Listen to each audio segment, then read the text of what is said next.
The 999 call was made at 7:44 that evening. All that Mandy Joseph could scream down the phone at that point was, "Help, help." There were sounds of a gunshot and a woman screaming for help, and then the line went dead. "There's been a murder."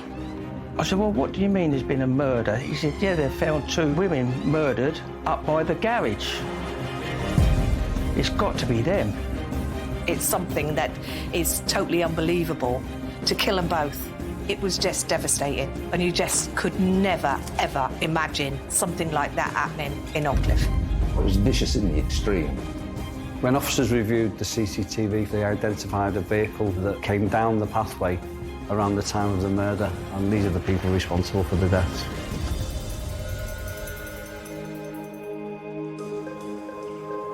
Oakcliffe, a quintessentially English village situated in the heart of Bedfordshire. Best known for being the birthplace of British explorer Arthur Henry Newman.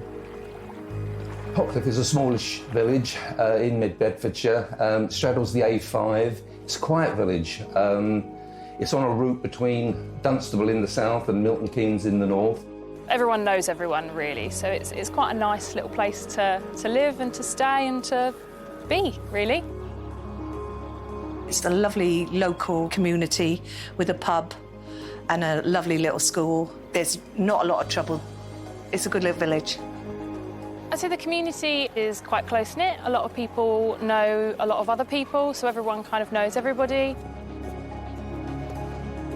And central to the community and village life was Iris Jones and her husband. Iris was a much-loved figure in the village, well known in the village. She'd lived here for years and years. She was known especially for the fact that she had fostered something like 120 children, she and her husband, over a sort of 30-year period, starting in the 50s and going through to the mid-1980s. She was a woman who had fostered over 100 children. The local community held her in the highest regard. She literally was an angel walking amongst us. Auntie was, once you got to know her, she had a heart of gold. And she'd do anything for anybody. She was much loved, a caring, compassionate person who opened up her home to countless children less fortunate. I mean, it become a way of life to her, fostering several children there who we actually grew up with. And as I say, she was, that was her life, kids, really. Iris's husband died in 1993, leaving Iris a widower.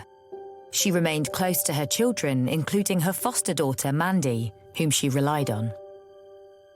Mandy Jones was fostered by Iris when she was about 4 years old.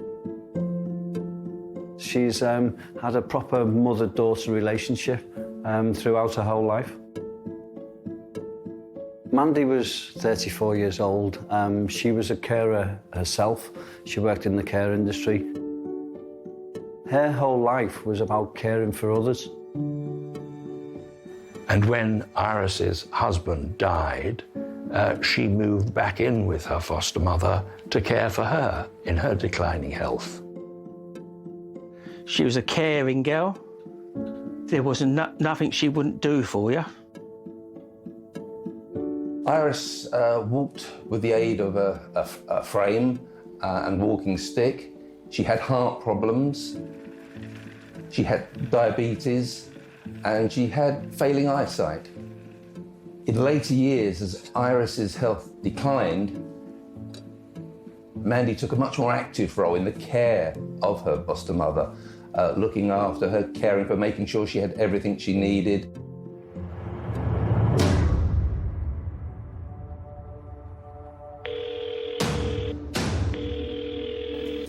Police, how can I help?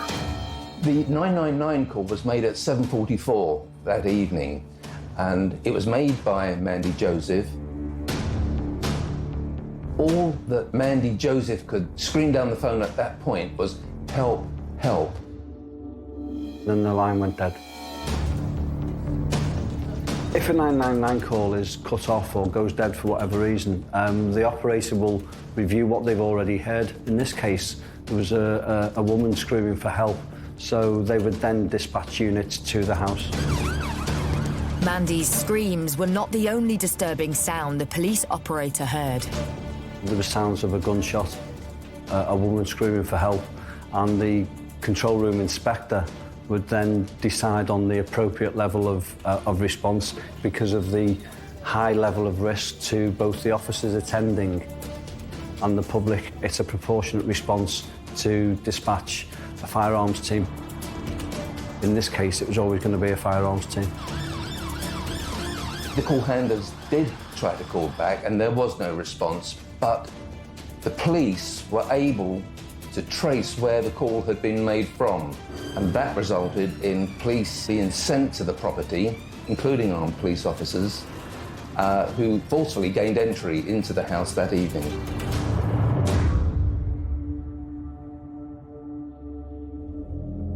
The house where the shooting had taken place was up a gravel drive and situated behind a garage forecourt. There's a petrol station, and by the side of it, there was a track that led down to this detached house. Upon arrival, the armed officers were met with a gruesome sight. They found Iris, she was lying by the sink. A further search of the house located Mandy in the lounge.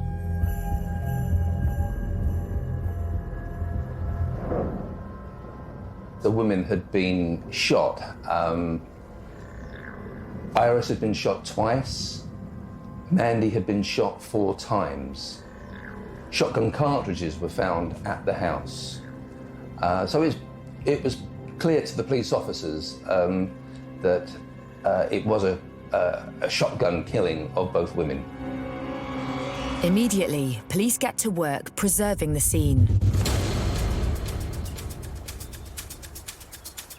Once the scene's been cordoned off, we'll be thinking about fast-track actions.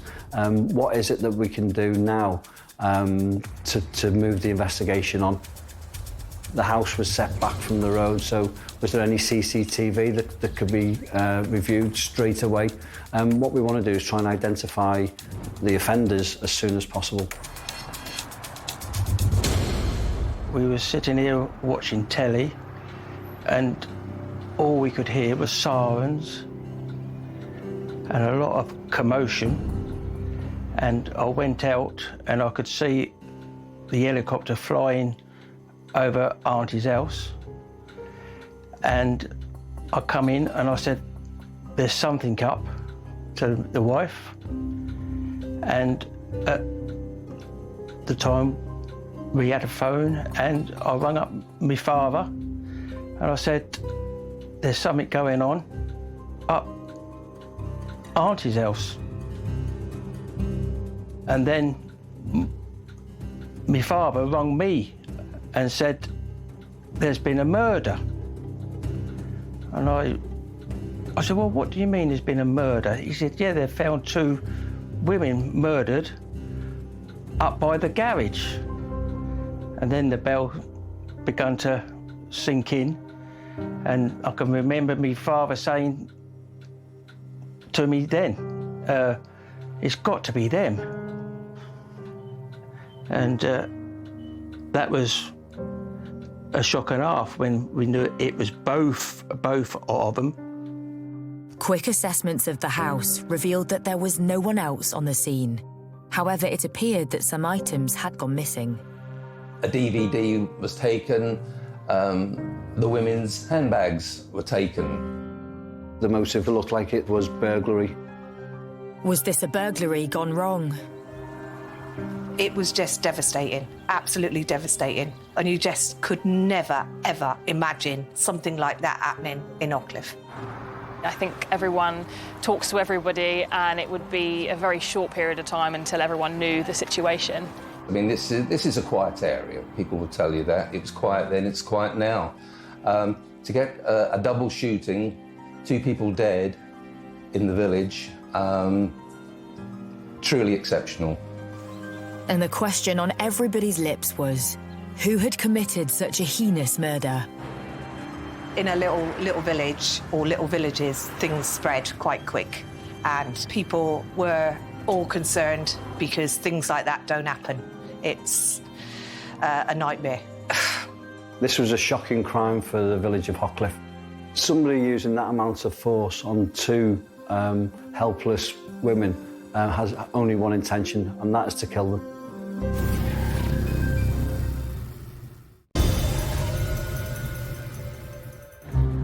In the quiet Bedfordshire village of Hockliffe, news has spread of the brutal murder of Iris Jones and her foster daughter, Mandy Joseph.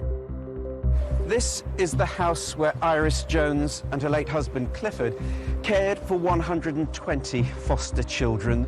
But this kindness was to prove her downfall. The local community, and it was a quiet little area, were obviously shocked by the whole incident and very sad at the loss of two well-respected members of the community. Everyone knew about it. It was the talk of the village.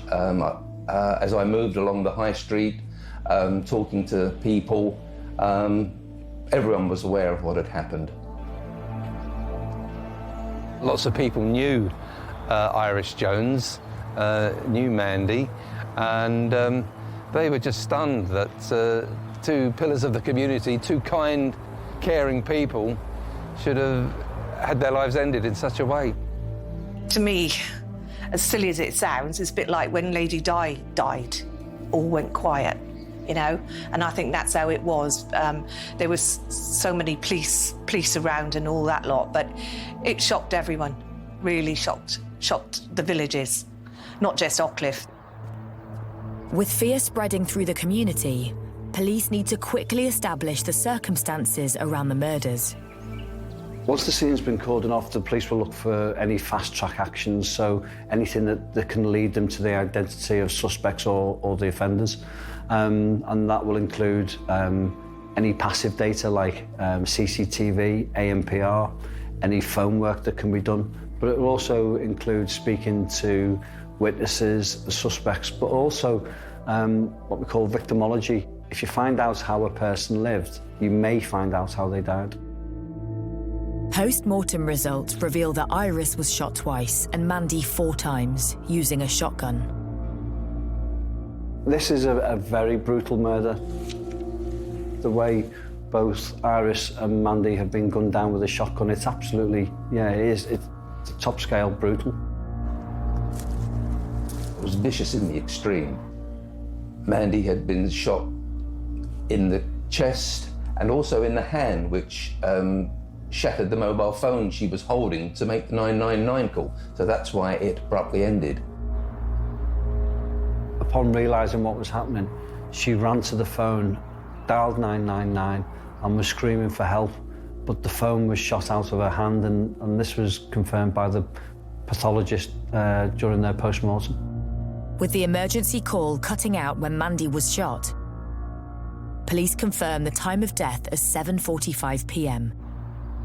so can start to piece together Iris and Mandy's last known movements. The police have been out talking to residents in the area, doing house-to-house inquiries. And of course, they'd also made inquiries with the garage forecourt, where there was a shop, and they spoke to the staff there. Mandy had finished her shift at the care home in Luton where she worked and had arrived home. But first she called at the garage forecourt and went into the shop to buy some items, firelighters, because I think the plan was to have a log fire that evening.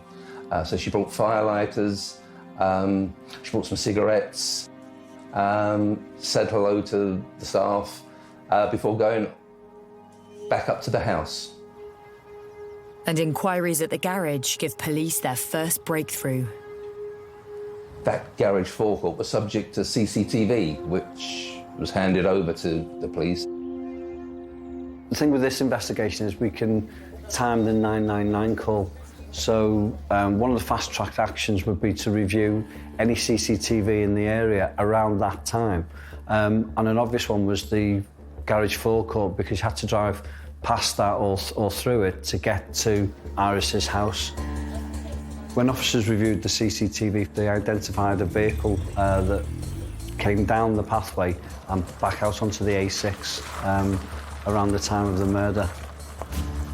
And one sees this people carrier moving in the distance, moving past the garage along the track.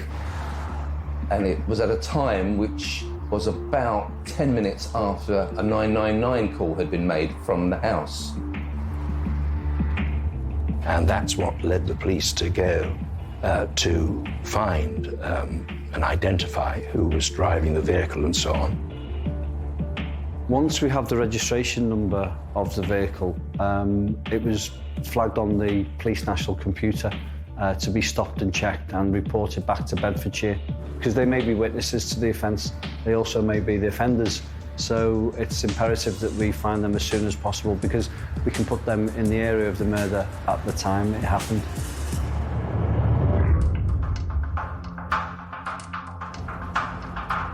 A day after the murder, and police track down the car in Suffolk. Inside is a couple. But that's not all. When they searched the vehicle, they found a shotgun in the back. Once the police find a shotgun in the rear of the vehicle, then they were arrested on suspicion of murder straight away, because we've got 2 victims with shotgun wounds. So you've got your suspicion straight away. The police told us on that Monday they had arrested the couple along with a 14-year-old boy. Police named the couple arrested as 36-year-old Anita Mansfield and her husband, 46-year-old Michael Milcroft, as well as an unnamed teenager. Where a shotgun has been used or a firearm has been used, it's vital that we identify everybody who may have been responsible or may have come into contact with the weapon. So in this case, the police forensically examined the 14-year-old boy, and that examination revealed that he had gunshot residue on him. He's showered with gunshot debris. So he was at the scene of the crime, so that's where the police start accusing him being part of the murder. Once suspects are arrested in a case, that's just the start of the work for the police. There's a huge amount of forensic work that has to be done. We have to carry out searches at their home address or home addresses, and we have to speak to witnesses or people that knew them and dig into their background as well to see if there's any motive that we can identify. Police start by looking into the backgrounds of Anita Mansfield and Michael Milcroft to see how they could be linked to Mandy and Iris. Anita Mansfield was someone Michael Milcroft met in the 1980s. He met her in a pub in Dunstable. They quickly formed a relationship. He then married Anita Mansfield and they had a family together. We do know that he may have worked as a pot man, helper in a local pub in Leighton Buzzard at one stage, but to all intents and purposes, he was unemployed. He was a carer for Anita. She didn't work. She had health issues to the extent that she told people she couldn't work. A lot of people, a lot of her neighbours thought this was a bit of a sham and that she was using her poor health as a meal ticket, was the way it was described. She was claiming benefits, but always had delusions of grandeur. She craved a more affluent lifestyle. Information found at the couple's home at the time of the arrest reveals they were on the verge of moving. Milcroft and Mansfield had set their hearts on buying a large country house in Suffolk. Really, they wanted to put their lives on a sound financial footing. They'd lived a nomadic life of living a very much hand-to-mouth existence. They wanted to buy a big house for the family. They'd found a house to move to, the dream home, which I think was one of the most expensive properties in the area. They wanted to go to that home with its swimming pool and so on. And so the house near Beccles, that became the house of their dreams. And it was on the market, I think, for £740,000. The purchase should have gone through in the December of 2004. But again, Millcroft and Mansfield weren't ready. They hadn't got the funds. And so a new date was arrived at, which was February 28. Millcroft and Mansfield were pulling the wool over the sellers' eyes in relation to the funding for buying their house. With the couple living on state benefits and with no savings, police are perplexed as to how they can afford such an expensive new home. But it's not long before officers discover something of interest. They were renting a property, and searches of that property found documents belonging to Mandy Joseph in the house itself. The documents are revealed to be life insurance policies taken out by Mandy Joseph 18 months earlier.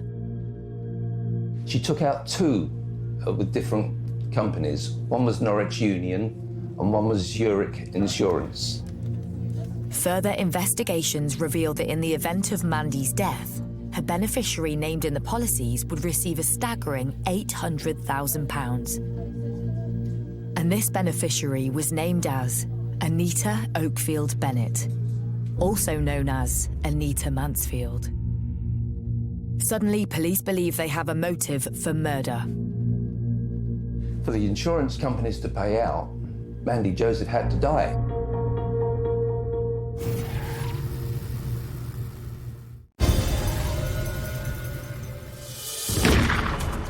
Police investigating the murders of Mandy Joseph and Iris Jones have arrested a couple, Anita Mansfield and Michael Millcroft, alongside a 14-year-old boy. A search of the couple's home uncovers life insurance documents in the name of Mandy Joseph, which would pay out £800,000 to Anita Mansfield if she died. Their plan was to get their hands on around £800,000. And unknown to Mandy, Anita Mansfield had taken out life insurance on her life, so that in the event of Mandy's death, the money from two life insurance policies would come to Mansfield and Millcroft. You can't just go out and take an insurance policy on somebody. There has to be a lot of deception involved, and in this case, they deceived both Mandy and the insurance company. The couple were extremely cunning all the way through. They built up a picture of Mandy's medical history. They had documents belonging to Mandy they shouldn't have had. They had a mobile phone of Mandy's that was taken from the house. Again, these were all things that could provide them with details of Mandy that would help them in the plan to set up these bogus insurance policies. Police now believe Anita and Michael fraudulently set up the insurance policies to help fund a new lifestyle. The plan was to buy this large mansion with the proceeds of that insurance policy. There were policies apparently taken out on the life of Mandy, and they would have provided the husband and wife defendants with a beautiful home with a swimming pool and all sorts of other good qualities. To get the money, Mandy Joseph had to die, and that meant they had to kill her. But the question still remains. How are Anita and Michael connected to their victims, Mandy and Iris? Michael Millcroft was the foster son of Iris Jones. He had gone to live with Iris and her family in 1959 when he was just 10 days old. And Iris gave a stable home full of love and warmth to lots and lots of children, and Michael Millcroft was one of them. So at the age of 10 days old, he was living with Iris and brought up by Iris and her late husband and became part of the family. So for his whole life, Iris was his mother. I remember Michael, he'd be a bit younger than me. He used to play with us as kids. He was part of our family. It was said that Michael regarded Mandy as his younger sister. She looked on him as an older brother. They were brought up together as children. They sat round the dinner table, went on holidays together. At one stage, Michael's girlfriend, Anita, even moved into the home with him. But in 1989, it seems there was a divide in the family. Iris and Mandy, Michael and Anita had all gone on holiday to Mallorca. There was a big row while on holiday, with the result that when everyone returned, Michael and Anita Mansfield moved out. And that really marked a 12-year gap in things, because he stayed away from Iris and Mandy for all that time and didn't come back into their lives until around 2000. When Michael came back, he changed his name. He was always known as Michael Jones. He'd taken Iris's name. But he was now calling himself Michael Millcroft. And he was married to Anita. They'd started a family. And he was unemployed. It's believed that this is the point in which the couple devised their devious plan. For that to happen by a foster brother is just... You wouldn't put that, would you? It's something that is totally unbelievable, to think that money corrupts everything. To kill them both, nightmare. You know, we kept thinking to ourselves, no, it can't be Michael what's done it.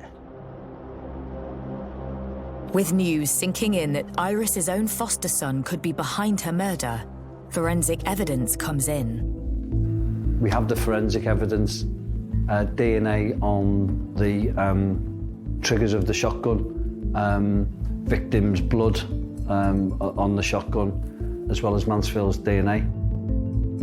These are the people responsible for the deaths. Police present all their evidence against Anita Mansfield, Michael Millcroft and the teenager to the Crown Prosecution Service. And they decided to charge them with murder. There were murder counts and also counts of attempting to obtain money by deception. With the three pleading not guilty to murder, preparation begins to build a case for trial. Starting with trying to prove that the couple had taken out the fraudulent insurance policy. Anita did much of the setting up over the phone. She would ring an insurance company, pretended to be Mandy Joseph, and proceeded to give Mandy's medical history, saying what she smoked in a week, what alcohol intake, a general medical history, that sort of thing. These were all details that she had somehow gleaned over the last few years in the build-up to the killings, and it helped her in the pretense that she was Mandy Joseph on the phone. With the policy set up, there was only one thing left to do. Mandy's death was essential for the claim to be made on insurance.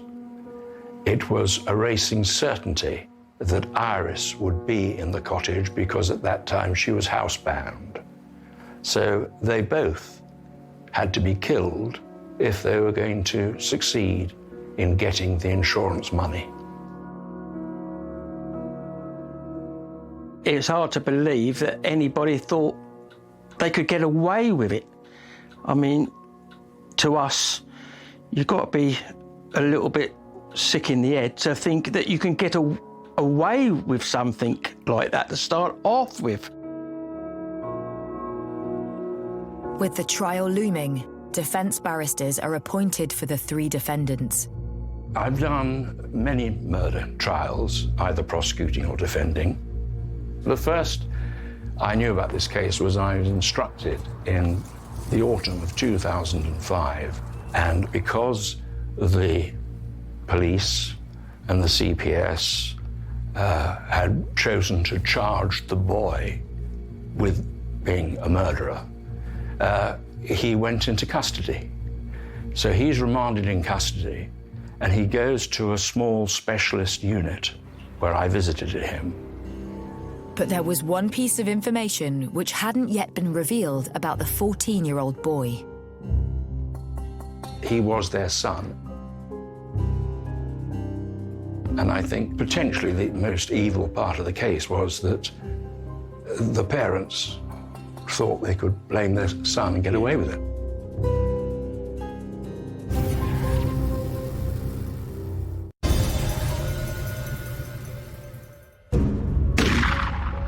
In Bedfordshire, Michael Millcroft, Anita Mansfield and their own son have pleaded not guilty to the murder of Iris Jones and her foster daughter, Mandy Joseph.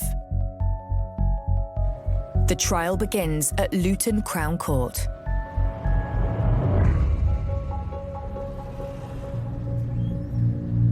The defendants in the case were a mother who complained of ill health, a father who was a rather pathetic sort of individual, and their 14-year-old son who left the premises covered in gunpowder.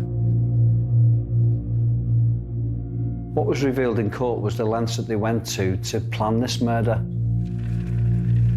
The court hears exactly what unfolded on that fateful day. It was just an ordinary day. It was a Sunday afternoon. It was known that Millcroft and Mansfield were coming to the house that evening, and that's one of the reasons that she called into the shop, because the plan was to have a log fire burning for them when they arrived to make it homely and welcoming. And so Mandy had called into the shop to buy firelighters and to help get the fire going.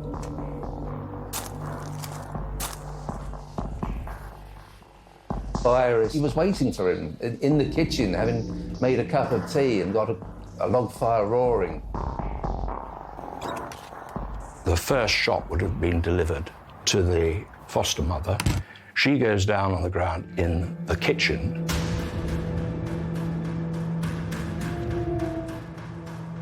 Mandy came into the kitchen, having heard the shot, and received the second barrel. She staggered out of the kitchen, and the son was able to describe to me that his father, having fumbled with the shotgun, reloaded it, went out into the hallway and shot Mandy a second time. At one point, Mandy Joseph had been on her knees, having received a shotgun blast, but she was still on her knees when she was shot again. Mandy still wasn't dead, so he fired bullets, shotgun into her again a couple of times, and then returned to the kitchen where his foster mother was still breathing. So she heard the killing, and he fired at her, finally killing her, and then left the premises. In those last seconds of their lives, for Mandy and Iris, it must have been truly terrifying. In the execution of their crime, the couple went to great lengths to make sure their plan didn't fail. They even planned to alter the shot in the shotgun cartridge. Normally, a shotgun cartridge will fire small ball bearings and they will spread out into a certain pattern. In this case, they used harder and larger ball bearings. absolutely lethal and illegal to change the shot as well. The jury also hears how the couple went even further to try to distance themselves from the crime by blaming their son. Here were two defendants saying that it was the third defendant that did it. They were totally innocent. If there was any dishonesty shown by them when they were first seen by the police, it was because they wanted to protect the boy. That was their story. His story, of course, was that he simply wasn't involved. I think potentially the most evil part of the case was that the parents thought they could blame their son and get away with it.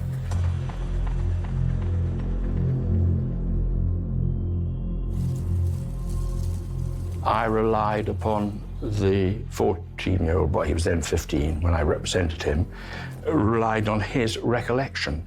He was the only witness to the killing, and his recollection was clear, and it seemed to fit in with other evidence.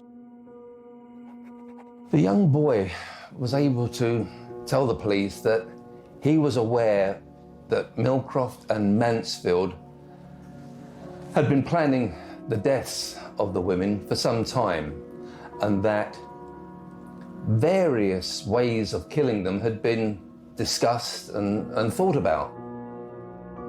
They sent the 14-year-old son to the library to research on poisoning. He did what he was told. He went and looked in the library and read about one or two things and reported back on it.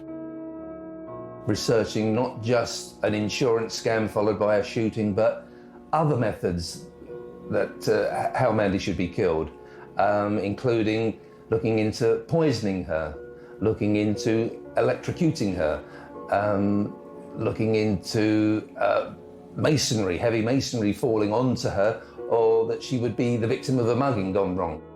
But it was clear from the evidence that was presented that they've manipulated him as he was growing up. Anita's defense mirrored that of her husband. Both claimed they heard the firearm discharged, and the father left the vehicle and went in and found this dreadful scene. She claimed to have remained in the vehicle outside the cottage. Her husband went in and then left a few minutes later together with the boy. The thing I remember most about this investigation was the sheer callousness and brutality of the murder, the callousness to take out life insurance policies because they wanted a house, and the brutality to murder two innocent women so that you can buy that house. It's evil. After weeks of hearing evidence, the jury retires to consider their verdict. The 14-year-old boy was found not guilty in this case. He wasn't wicked, and he wasn't a killer. And that's what the jury must have been satisfied by at the end of their deliberations, that he had not been proved to be any part of the murder. Then the jury delivers its verdict against Anita Mansfield and Michael Millcroft. The evidence in this case was overwhelming. We have the forensic evidence. There's Millcroft's fingerprints on the trigger of the shotgun, as well as Mansfield's DNA. The 14-year-old boy had shotgun residue on his person. We've also got the CCTV from the time of the murder, and we've also got the shotgun found in the back of Millcroft's car. Adding to that, the documentation belonging to Mandy Joseph found at the rented property in Suffolk, as well as all the financial documents which identified fraudulent life insurance policies. So, yeah, pretty damning. And it appears the jury agreed. Both were found guilty of murder. Anita Mansfield received a sentence of 30 years, and Michael Millcroft received a sentence of 25 years. Mansfield got the longer sentence because the judge found that she had been the prime mover in what happened, in putting together the plan She had been the cold, calculated director of operations. Millcroft had very much been a passenger in what happened. And the reality was that this was a vicious, mean, wicked killing. And I seem to remember an observation by the judge that they had shown no remorse at any time, and that was clearly the case. The judge said this was, it was no sudden spur-of-the-moment killing. They never once apologised for what had happened. They showed no remorse. And the case has left its mark. When you leave the court afterwards, you never forget the tragedy of the death of the two women. I think the saddest thing about this crime is how little Millcroft and Mansfield valued the lives of their family. Why they done it, I know why they done it. They done it for money, but why anyone would think they could get away with it, it's quite unbelievable, really. I've been a policeman now for nearly 29 years, and I've dealt with some very nasty people, but I've never come across any people quite so evil. Following the sentencing of Millcroft and Mansfield, Iris's natural son, Brian, revealed how his mum would have been looking forward to her foster son's visit on that fateful day. First thing she'd do would be at the kitchen sink to make a cup of tea. And that's how she would have greeted them. Hello, love, do you want a cup of tea? And then they shot her. I mean, Mandy would still be here now, and even today, there's not many days something triggers your mind and you think of Mandy and my Auntie Iris. That's all I can really say. The death of Iris and Mandy, these were women that had given their lives to helping and caring for other people. Iris especially, she had taken Michael into her arms when he was just 10 days old. Truly, truly shocking and really, really upsetting.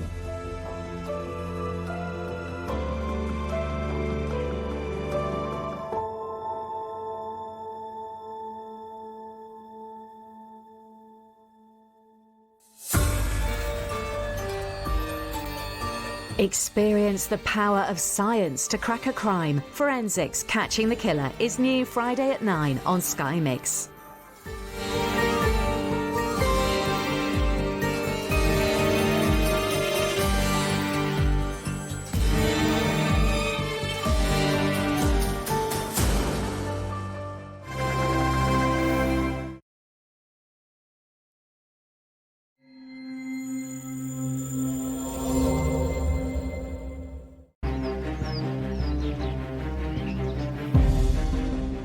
Emergency. I just heard somebody being attacked. My window's open and I just heard a woman screaming help, basically, and then massive whack. I've just gone to the back door, she's fucking laying there and she's covered in blood. I don't know if she's alive or not. There's blood everywhere. We've got an incident in Penygroes. It's come in as a 23-year-old, lying, covered in blood, not conscious, not breathing, and they've stated that she's got what looks like holes in her head. Police confirmed that a body of a young woman had been found after they were called to the scene. We didn't need a pathologist to tell us that she'd been the victim of a sustained attack. Emma. Emma.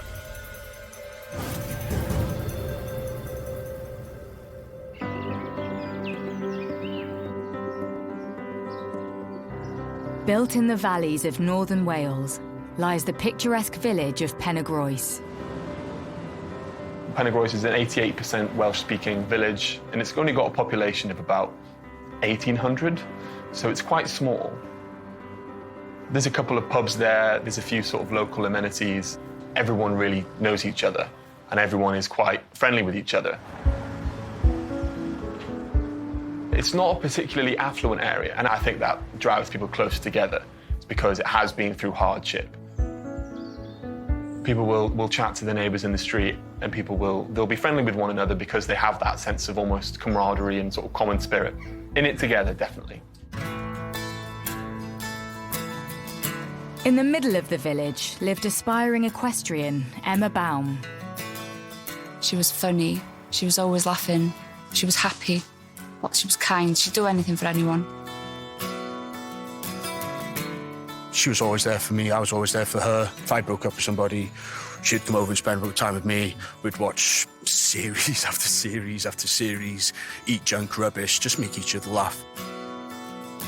When Emma left school, she enrolled in an equine studies course at college and met friend Hayley.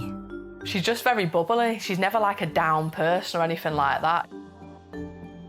There was one day in particular that I remember in college, and it was absolutely hailing it down. We were all trying to run from the bus shelter to the canteen to get our lunch, and she went before me and she went flying, then I went flying, and we both ended up on top of each other just in the canteen, like in front of her. It was the most embarrassing thing I think I've ever been through, but we just jumped up and just walked back to the queue like it had never happened. As well as having a large friendship circle, Emma remained close to her mum, Amanda. Emma's best friend was almost always her mum, Amanda. Amanda was always looking after Emma and always looking out for her as well. And I think Emma really appreciated that. There was a special bond between them. And her and Emma were so close. They were very, very similar, actually. They were so alike. While studying in England, Emma stayed close to her friends back home and fell pregnant by her childhood sweetheart, David Davies. When she found out she was pregnant, she quite quickly moved back home. I think because she wanted to be close to her mum, really, and be close to her family, and really her support network that she had. After having their son together, Emma and David were ready to start their own lives together, maybe their own chapter in North Wales, raising their son. She was a good mum, really good mum. She'd always put her son first. She'd do anything for him, she'd take him everywhere, he was well looked after. Like she'll take him from days out, she'd just go to all the baby clubs, stuff like that. She was a very caring person and loved being a mum. It was everything to her. The couple were besotted with their son, so when their relationship came to an end, they were focused on doing what was best for him. Emma and David decided to sort of go their separate ways and sort of co-parent. There wasn't really any bad blood between them, and they got the balance right, and they were able to deal with it sort of very maturely at a young age. Despite raising a son together, they both managed to live separate lives. After they split, they both seemed to move on. They found other people while at the same time managing to co-parent fairly amicably. Dave got with someone else, he was with a girl, and it all seemed normal. And it wasn't long before Emma met someone too. She started dating a lad in the village that I was living at the time. She was really happy with him, and you could see that just by the way she was around him. So it was nice to see that she could find that happiness within someone else as well, and he was amazing with her son. Everything did seem fine, you wouldn't ever think there was ever a problem there. But in the summer of 2016, everything changed. Police emergency, how can I help you? Hi, I think I just heard somebody being attacked. My window's open and I just heard a woman screaming help, basically, and then massive whack, like somebody was hitting something with it, like a skateboard or something. And then she stopped. Alright, leave it with us. We'll get someone there as soon as we can do now. At about 4 o'clock that morning, a number of witnesses had phoned through to North Wales Police reporting that they had heard some form of disturbance in the area of Emma's home address. Now, police officers did attend the area and they did patrol to see whether they could hear anything, but nothing was reported and they left the area. But around 6 hours later, emergency services receive another call. Ambulance, tell me exactly what's happened, please. I've just arrived now. I was dropping off some shoes for my little boy, for my ex-partner. I've just gone to the back door and she's fucking laying there and she's covered in blood. I don't know if she's alive or not. Okay, is she awake? No, I don't think she's awake. Okay, are you able to get close to her to check to see if she's awake? Yeah, Emma. Emma. Emma's ex, David, turns up to pick up their son, as had been arranged, but discovers the most appalling scene. Is she not responding at all, no? Okay. Can you get close to see if her chest is rising when she's breathing? Just around as possible, please. Okay, yes, yeah. Are you sitting down or standing up? I'm sat next to her. There's holes in her head. There's blood everywhere. Okay. She's just laying here in a nightgown. He's hysterical on the phone. He said she was quite severely injured, that there was blood all over her body. I am organising help for you now. Emma. Do you need me to call anyone? I'll give her mum a ring now. Okay. After he made the call to the police, he phoned Amanda, Emma's mother, told her that he had found Emma badly injured at the back of the address. Amanda attended the scene, and what must have been absolutely horrendous for her, obviously saw the horrendous injuries that her daughter had sustained during what was a really vicious attack. While Emma's mum desperately tries to save her daughter and performs CPR on her, emergency services rush to the scene. Hiya, it's ambulance. Hiya. We've got an incident in Penygroes. It sounds suspicious. Okay, and what is it that's going on there? It's come in as a 23-year-old, lying, covered in blood, not conscious, not breathing, and they've stated that she's got what looks like holes in her head. How far are you from scene? We're about 7 minutes away. Both police and paramedics arrive. They find Emma outside the rear door. They also try resuscitating her, but she is shortly pronounced dead at the scene. Officers went there, they saw those injuries. It was clear, we didn't need a pathologist to tell us that she'd been the victim of a sustained attack, that she was the victim of a murder. The village of Penygroes is now the centre of a shocking crime. We had neighbours who were all curious and frightened, but the overwhelming sense was one of sort of shock, It is a cliche that they say this sort of thing doesn't happen here, but with villages like Penygroes, this thing really doesn't happen here.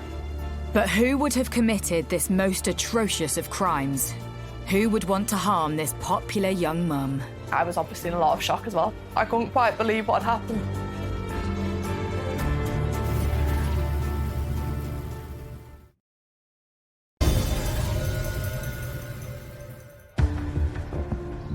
In the beautiful mining village of Penygroes, the community is stunned at the news of the murder of 22-year-old mum, Emma Baum.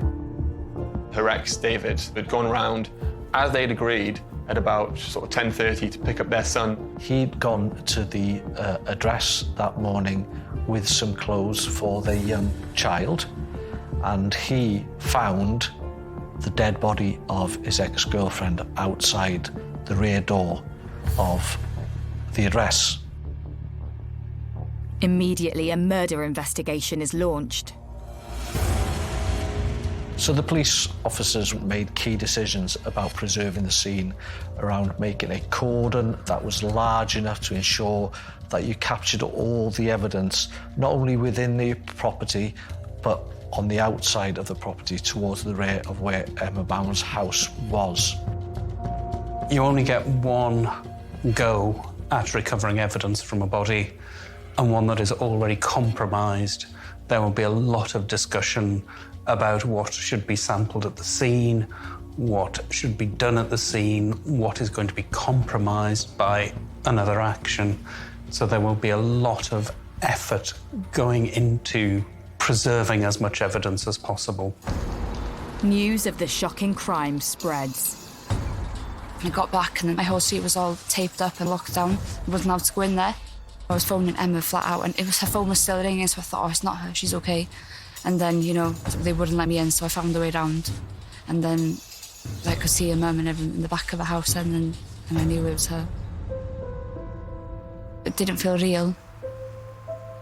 I was just thinking, like, it can't be real, you know, they can save her. But it was, she's already gone. I got messages on Facebook of friends. I didn't believe it, didn't register. And then I got a call off Amanda. And yeah, then, well, if somebody's mum's calling you to tell you that their daughter's dead, then kind of confirms it, doesn't it, really? My friend rang me from Wales and she said, have you heard about Emma? And I went, no. Like, what do you mean, have I heard about Emma? Thinking she might have been in an accident. And I was like, no, that's not Emma. Like, that wouldn't have happened. And then I was ringing her mum, and her mum answered and told me, and her mum was absolutely devastated. And as you can imagine, like, I was in a lot of shock as well. But I couldn't quite believe what had happened because no one actually knew at the time. With such a big story breaking in the close-knit village community, local journalist Tom Davidson is one of the first on the scene. People are going to want to know what's going on. And then that's when we get the phone calls or the emails and get told something's going on here. I remember the scene being quite eerie.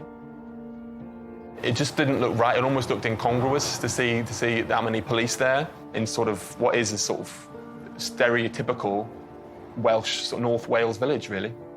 It's unnerving to see 6 police cars and an ambulance at the bottom of your street when that's not what you're expecting, you know, at all on a sort of a normal, otherwise ordinary normal morning. As the investigation gets underway, police need to try to work out who would cause harm to Emma and why. She was always locking, you know, always making sure she was locking the doors and stuff. She wouldn't answer the door in the night. We think that potentially she'd been killed about 4 o'clock in the morning, so that the screams heard by members of the public who lived nearby were probably the screams of Emma. And several of those witnesses believe that they heard someone running at the rear of their address. And one person, in fact, actually saw the shadows of what she believed to be a male running away along a path at the rear of the murder scene. Police need to act fast. So they search the scene for clues. But one thing jumps out. There's no sign of a forced entry, which leads detectives to speculate that Emma may have known her killer. Actually, stranger murders, you know, don't happen that often at all. So it's usually someone that is known to the victim. So it's natural for a senior investigating officer to want to know exactly who her current partner is at this moment in time. Could that current partner have been involved? So with the sort of screeching and screaming that had been reported by neighbours overnight, we, as a newsroom, thought at the time it was domestic. And further information appears to cement police suspicions. One witness actually believed they heard the name of a male being mentioned, and the name they thought they heard being shouted was Nathan. What was significant to us as the inquiry team is that Nathan was the current boyfriend of Emma Baum. With this latest revelation, police immediately swarm on Emma's boyfriend's house. He wasn't at his home address. He lived about 10 miles or so from the scene with his parents, but he wasn't there. And we did some inquiries and established that both his phone and his vehicle were travelling in mid-Wales. So was he trying to get away from the area? You know, could we lose vital evidence? The fact that he wasn't near the scene, the fact that his name had been shouted by a neighbour, obviously he became a person of interest to us and someone that we naturally needed to trace quite quickly. So many police officers went to look for that vehicle. With the police on the hunt for Emma's boyfriend, they reach out to other forces around the country, and within hours, they have their man. Nathan was later that day arrested on suspicion of being involved in the killing.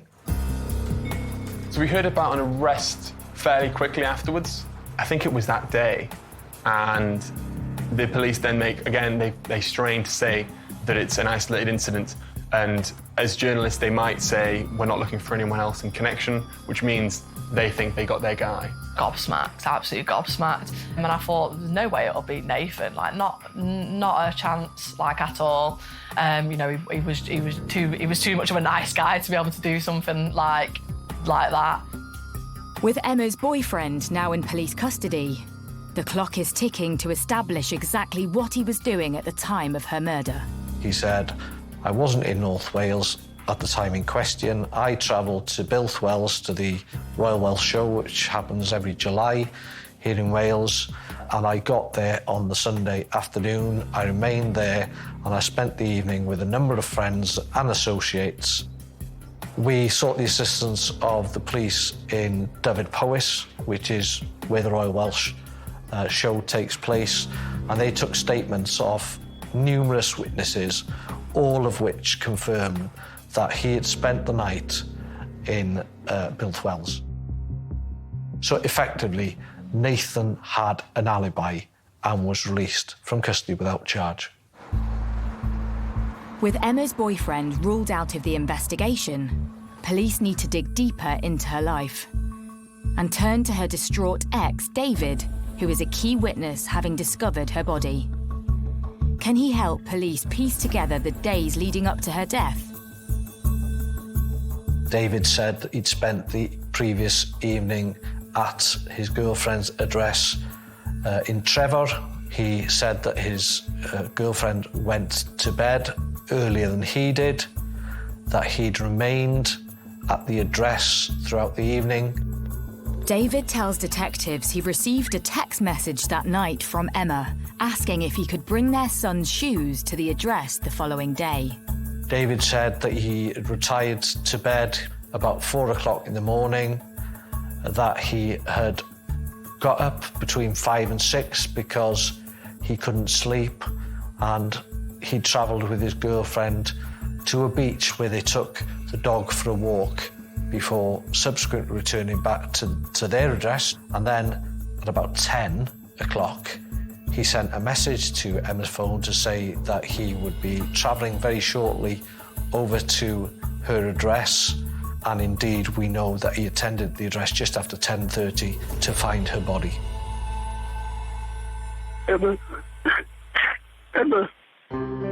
David's story is quickly verified by his girlfriend, leaving detectives back at square one. Police have been unable to find a murder weapon at the scene, so hope rests on the post-mortem results. Could this offer clues as to how Emma was killed? With what? And by whom? The cause of death in this case was given as head injuries. The significant findings were that there were multiple penetrating injuries, and they were entirely consistent with the use of the pointed end of a crowbar. With a crowbar, you will usually get more tearing of the skin rather than a clean cut, and you will often get bruising or grazing around the edges where the relatively rough metal has passed through it. A closer look at Emma's wounds reveal a multitude of injuries.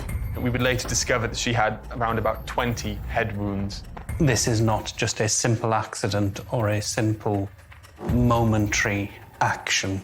It takes physical force to penetrate the skin, and if somebody else is causing those injuries, it takes time and effort. The scalp is very dense, the skull is very solid, but the brain is very soft. One heavy blow to the head is sufficient to kill somebody. 20 blows to the head, there can be no logical conclusion other than this assault was intended to kill.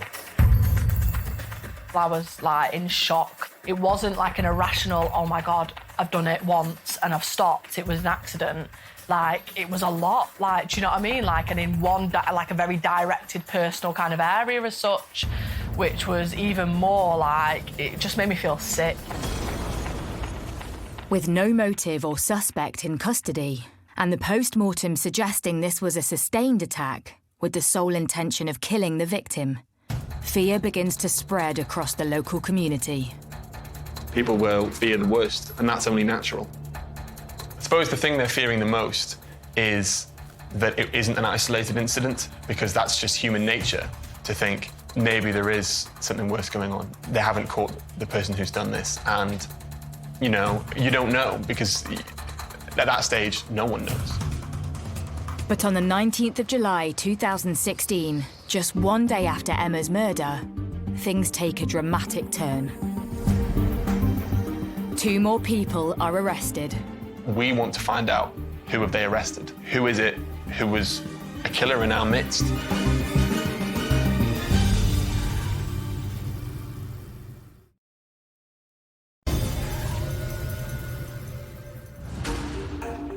It's been 24 hours since 22-year-old mum, Emma Baum, was discovered murdered in her home in the Welsh village of Penygroes, and police have made 2 arrests. When a community hears there's an arrest, I think there's an initial wave of relief. But then you start wondering who it is. And then you start wondering, have they got the right person? Have they arrested the right man or woman? Because you don't know. And no one knows, obviously. In a matter of hours, police reveal the identities of their suspects. David Davis was arrested. He was cautioned, he was very calm, and he was taken to a police station in the Penygroes area here in Carnarvon. And his girlfriend was, in fact, also arrested on suspicion of perhaps being involved in the killing, or certainly assisting with the offender in the case. And that's when our investigation takes on a whole new level, because we have a name, we can start looking into the background of him and Emma. When police first spoke to Emma's ex and father of their son, David, just 24 hours previously as a witness, he had an alibi. But having taken a closer look into David and Emma's relationship, police uncover some disturbing information. They were all right, like any young couple, they have the ups and downs, but normally it's over silly things. Sometimes they'd break up, sometimes they'd be back on. She seemed quite happy in a relationship, and then one day she just phoned me up and she was in tears on the phone. He had cheated, they'd split, he'd quickly become sort of jealous, and she would try her best to cover for him at times. And she told me basically everything that was going off, how she'd saved up for him to go to Magaluf or something on holiday. He came back with hickeys everywhere. He was using the house like a hotel, going out, sleeping with other women, coming back, running her down, making her feel bad about herself. He should be sitting next to him and he'd be on Facebook messaging girls. And I think she'd just taken everything from her and destroyed her. The couple eventually got back together, but friends started to take notice of David's unusual behaviour. I went down there with my partner. He came in the back at one point, but was didn't say hi, hi, bye, very, very cold. And even my partner was like, blinking heck, like, what's wrong with him? And Emma was just like, oh, just ignore him. But you think, bloody hell, that's not do you know what I mean? That's not normal. But while David messaged and hung out with other girls, it seems he started to become more controlling of Emma and stopped her from meeting up with her own friends.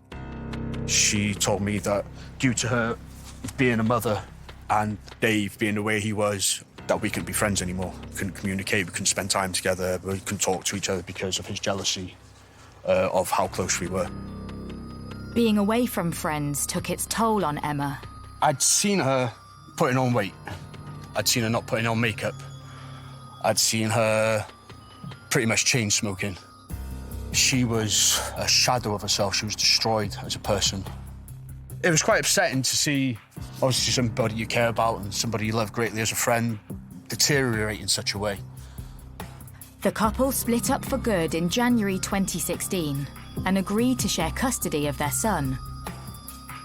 But despite the volatile nature of their relationship, it wasn't enough to suspect David for Emma's murder.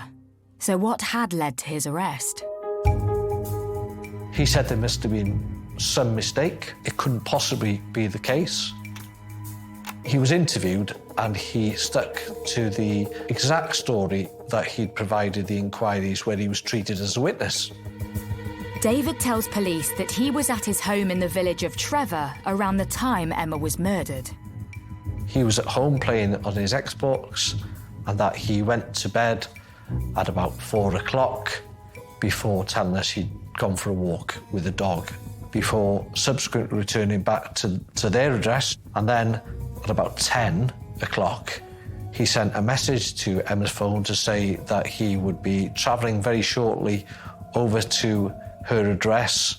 And indeed, we know that he attended the address just after 10:30 to find her body.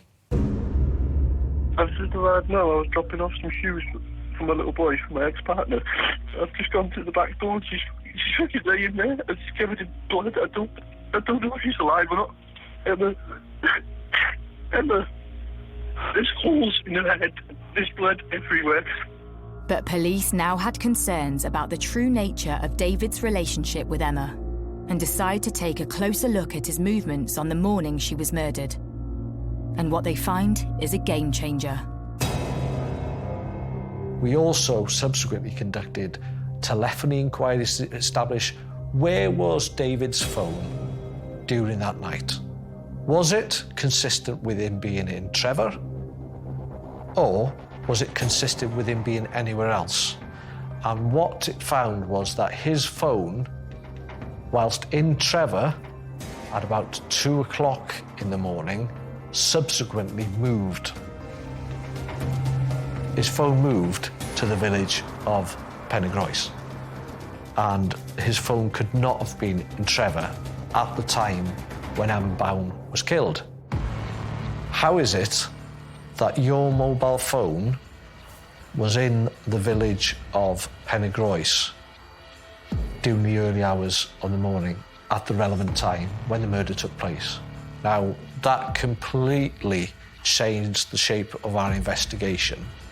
And as forensic examinations continue, it isn't just David Davies' phone which places him near the scene on the night of the murder.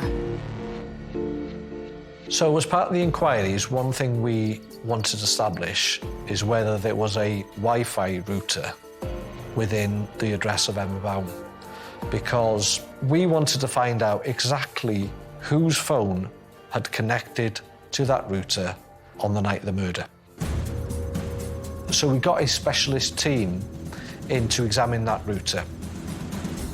And on the early hours of the following morning, we had a report from that specialist team to say that David Davis's phone had connected with that router at about 2:30 a.m.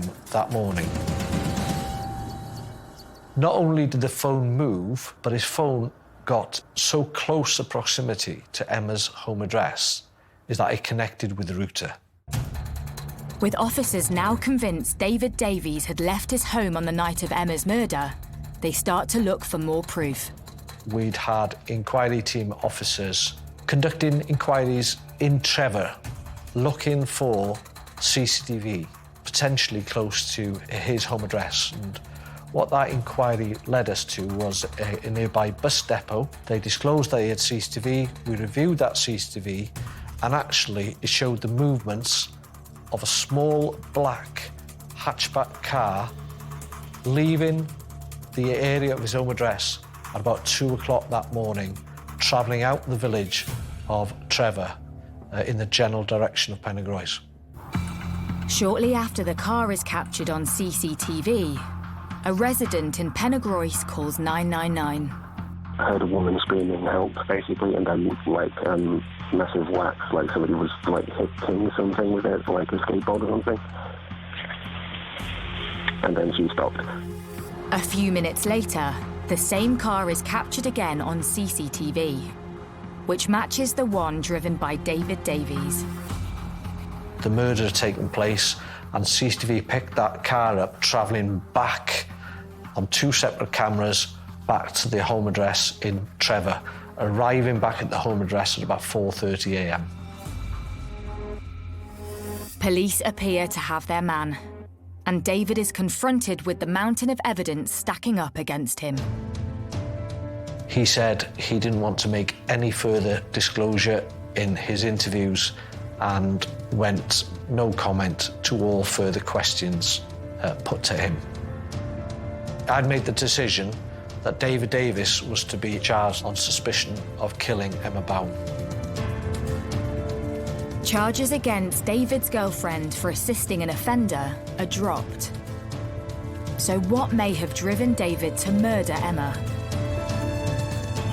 And without locating a murder weapon, can police prove this horrific crime was intentional?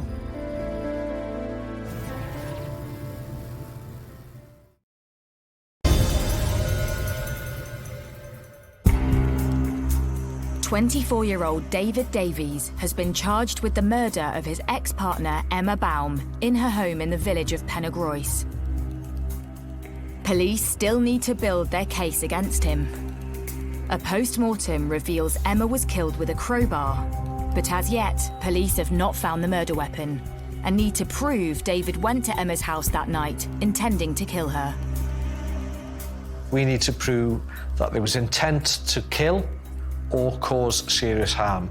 Our case was that this was a premeditated killing, that David Davis had left his address that night knowing damn well that Emma was to be killed. We would argue that he took a weapon with him in order to kill Emma. Having found no sign of the murder weapon at Emma's house or David's, a search team is dispatched to a beach in Pwllheli, around 30 miles away, after police recall something Davies said in an interview. Davis said that he left Emma's, went back to his girlfriend's. He said that he'd had trouble sleeping and that he was going to go and take the dog for an early morning walk. This is probably when he sort of dumped his clothes, dumped the murder weapon. Davies' girlfriend had told police there was a brief time during their early morning walk when they had not been together. David said he needed to return to the car and told his girlfriend to wait at this location. And that's what he did. And he walked back towards the car. She lost sight of him. He said he was going to the car to pick up an item, didn't say what, and he was out of sight for about 4 to 5 minutes, according to his girlfriend. And this is the location we think that David disposed of the crowbar, and there are a number of places where he could have disposed it. You've got lots of trees, shrubbery as well. It's quite a painstaking and difficult task to find a weapon, but we put a lot of resource in to try and locate it, searching the river. We had underwater search team officers that scoured the riverbed. We also searched the area surrounding the river, but we never actually found the weapon concerned. With no murder weapon to bolster their case, police need to establish a motive behind the killing and look deeper into the couple's troubled relationship. Things obviously were rocky, but I think it was when Emma started getting worse and worse. So I think the warning signs were there initially, but he'd never ever physically laid a hand on her, ever, from my knowledge, and she would have told me, she did tell me a lot of that kind of stuff. And then in the April, he did lay his hands on her, and she came down to me and she had a bit of a bruise, like a black eye and stuff like that. With the relationship having turned violent, Emma and David split. But things only got worse for Emma when she tried to move on and met someone new. She did move on, yeah. And I think that's what Dave didn't like, that she had moved on. He just didn't like seeing her moving on because he probably thought he basically owned her. I think it was a control element what flipped in that instant, in that house that night. I think it was the control, because he always had control over her, and I've always said this, he always had control over her, would always click his fingers and she'd come running back. And this time, he clicked his fingers and she didn't go running back, and she was like, no, I'm happy, I'm done, like, no. I think the moment he lost control, that game over. That's all he needed, because he was such a control freak. Davis had a history of stalking Emma and sort of prowling past her house as much as he could and doing his best to intimidate her. He wanted to know who she was seeing. He was complaining about sort of visitation rights with her son, threatening to gouge her eyes out, saying that she would never see her son again, threatening to kill her. Tragically, it seemed the relationship had deteriorated so much that Emma had predicted the unimaginable.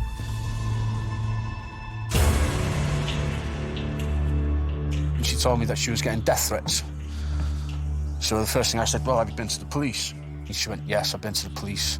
They can't do anything until something's done. So I said to her, do you think you'd do it? She just turned around to me, she goes, he will do it. How can you be that calm knowing that somebody's going to kill you? It was almost like she was at peace with death. It was almost like she had accepted it.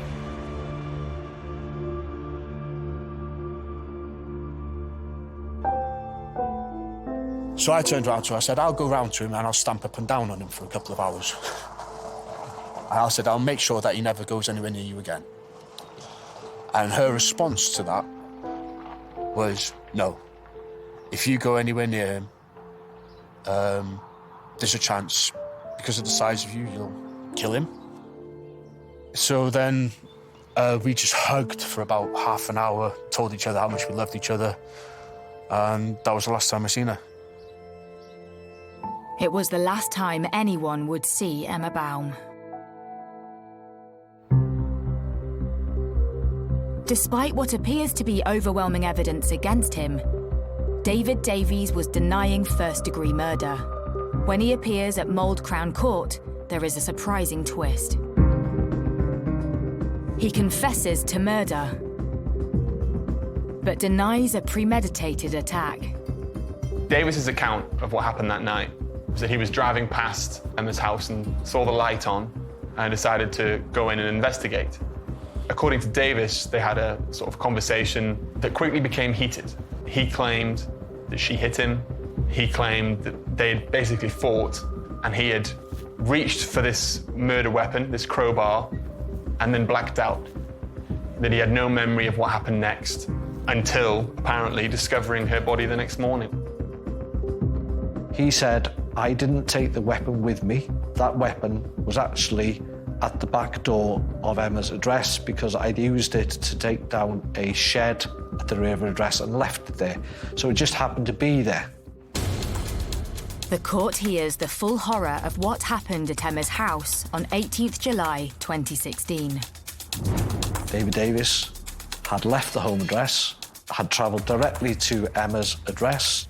He'd somehow got her to come and open the door at the rear of the property. They argue, and he strikes her with the crowbar before fleeing, leaving her for dead.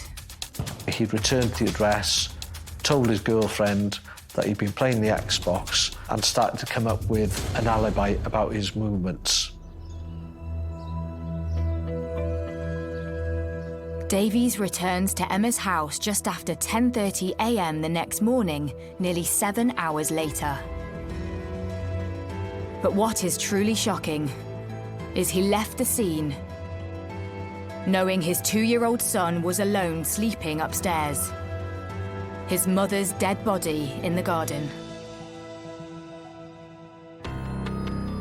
To know that his son was upstairs and that he'd left his son upstairs that potentially could have seen all this, I literally have no words for it. Like, it's the most heartless thing. This idea that, you know, this toddler really was wandering around upstairs in the house with his mum lying sort of bludgeoned to death in the back garden. And that was what was really horrific. That was the sort of thing that really made my skin crawl about the whole incident. After listening to the evidence, the judge accepts that Davies did not go to Emma's house with the intention of killing her, but rather had taken the weapon with the intention of threatening her over custody demands. David Davies is sentenced to 22 years in prison. You've got Emma's life and her son's life, and it should have been doubled. Like, they should have thrown the book at him because it was so severe. I'd hope that it makes people reevaluate their situations with, you know, with their partners. And I would just say, don't be scared to speak up and get out, because it's never too late. Some people think they're so deep in and they've got so many ties and so much tied down with a set person that there's no getting out or no one will believe them. There'll be someone out there that will be able to prevent this potentially from happening to anyone else out there. I still find it hard to go to her grave. Things can pop up and remind me, and then you have your little moments where you break down. But it gets easier. It does get easier. 4 years on, Emma's sister Hayley, brother Andrew, and sister-in-law Sarah are slowly coming to terms with life without her. Emma has always been a massive part in our lives, and she's been the best auntie to our girls. They will never forget their Auntie Emma. We have wonderful memories that we will treasure for the rest of our lives, but we just wish that things were different and that we would have her here with us. Every day we will tell her son that his mummy always loved him and always will, and that he was a little man, her pride and joy. He was her world and she was his. My sister was the best mother in the world, and I'm proud of her for being that. We will always treasure her memory. I love you, Ems, with all my heart and always will. You are my sister, and no one can ever take that away from me. I love you forever. And Emma's mum, Amanda, will always remember the shining light in her life. Emma, my beautiful daughter, where do I begin? 27 years ago, you were born, and it was the happiest day of my life. Watching you grow into the woman that you became made me the proudest mother I could ever be. You accomplished so much. College, university, passing your driving test and becoming a mother yourself. You had your whole life ahead of you with your family and beautiful son. But it was tragically taken away from us all at the young age of 22. You weren't only my daughter, you were my best friend. I can't begin to tell you how broken I am. I miss you with all my heart and love you beyond words. You will always be my baby girl in heaven. Love you so much, my Emma. Love you forever. Mam.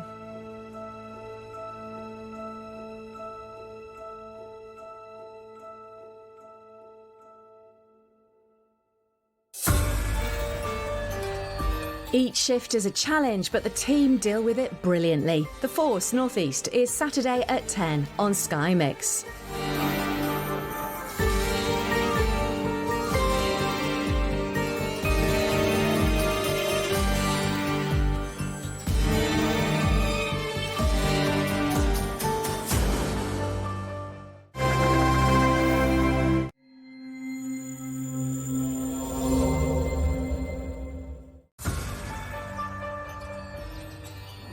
Police have launched a murder inquiry after an elderly woman was found dead at her home in Fleckney. I was gobsmacked. There's something could happen like this, literally on my doorstep. This case was one of a kind. Not only the nature of it, but the brutal nature of it. When I found out, it just floored me. How? Why could that happen? This is an old lady who's been murdered and seriously sexually assaulted in her home. How could somebody that I'd grown up with be capable of doing something like that? A lot of people were generally scared. This just doesn't look right. There was no sign of forced entry, so it was obvious that it was somebody that she knew. Open the door! Right, at this moment in time, I'm arresting suspicion of murder.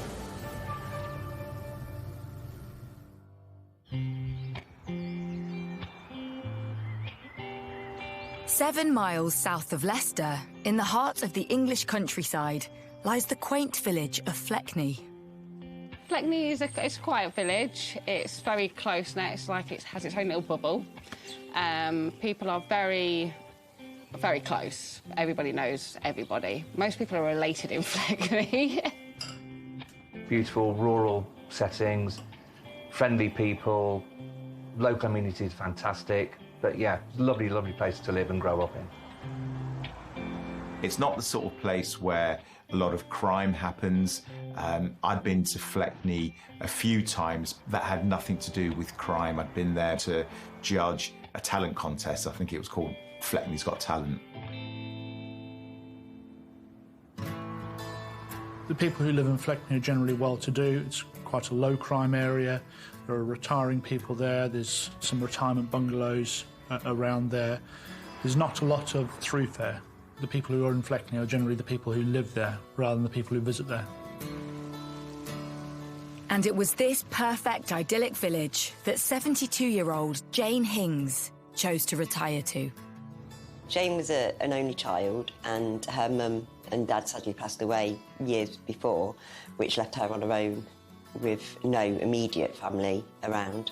Jane was quite a private person. She didn't like everyone to know, her business, and kept herself to herself, really. But once you got to know her, she opened up more, and it was just fun. She had quirky ways about her, but she was kind and she was caring.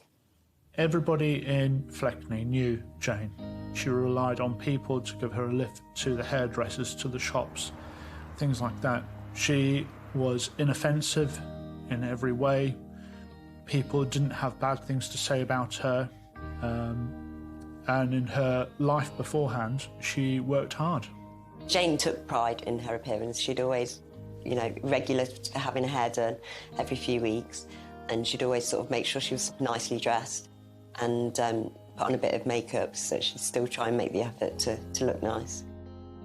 Having worked overseas as a nanny, Jane had settled into retirement, whilst also taking care of her much-loved rescue dog, Paddy. He was spoilt rotten. Everything she did was for Paddy.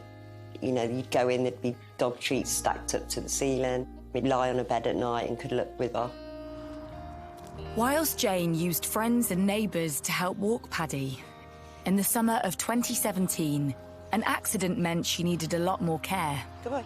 Jane had a fall and was admitted to hospital for about 3 or 4 weeks. She'd suffered some injuries when her dog Paddy had pulled her over, and then when she came out of hospital, that's when she needed the carers and she needed help in getting around, and she couldn't go very far. But the community came together for Jane, and she slowly got back on her feet. She was the sort of person that people warmed to, they liked her, and they were happy to help out. Then, just a few weeks after leaving hospital, tragedy strikes. On the Sunday morning, Jane's carers went in as they were meant to, about 7 o'clock in the morning. Jane's front door was unlocked, which is normal. They went in. She was laid in bed. The cover was pulled up over her head and both of her arms were raised above her head. When they peeled back the duvet, which had covered her head entirely, they saw that she had died. The carers are puzzled that Jane's body is covered completely by the duvet and call for an ambulance. Then, they notice something else unusual. Items are out of place in Jane's usually meticulous house. And when the ambulance arrived, they could see that she'd been dead for some time. And the paramedic who was there, he looked around and could see that there'd been an untidy search. Some drawers were open, some things were knocked over. Items were strewn across the floor, drawers were open. Here is a lady who's died with the cover over her head, with the arms raised above the head, and it looks like there's been a burglary that's taken place. With police at the scene, suspicions grow that this is not a natural death, and the house is immediately cordoned off. But with no obvious injuries, how Jane died is still a mystery, which means detectives begin to theorise what could have happened to the pensioner. Is it a burglary that's gone wrong? Is it Jane who's suffered a heart attack following a burglary, or whether she has passed away and then a burglary has happened afterwards, or whether this is somebody who has murdered Jane and then burgled the bungalow afterwards? The first step for detectives is to establish how Jane died. I received a phone call from the duty detective inspector who said they had a death. They weren't 100% happy with it, and they would value my opinion on what was going on. Dr. Hamilton attends the scene And as well as the unusual way Jane has been tucked into her bed, his suspicions are raised further. And the most immediately concerning thing was that her nightdress appeared to be pulled up. And that seemed very unusual for somebody who'd simply died in their sleep. This just doesn't look right, it doesn't look normal. As suspicions are raised that she could have been the victim of a sexual attack, Jane is taken for post-mortem. But almost immediately, everything changes. This is HFM. Police have launched a murder inquiry after an elderly woman was found dead at her home in Fleckney. Her body was discovered in a bungalow on Elizabeth Road. It's thought the victim died at some point during Saturday evening or in the early hours of Sunday. Whilst transporting Jane, a shocking piece of evidence has been found. As we took the body, a tongue bar fell from one of the creases in the skin. Ms. Hings didn't have a tongue piercing, so we have evidence of somebody else very close to her body. That ultimately became one of the most important pieces of evidence in catching the killer.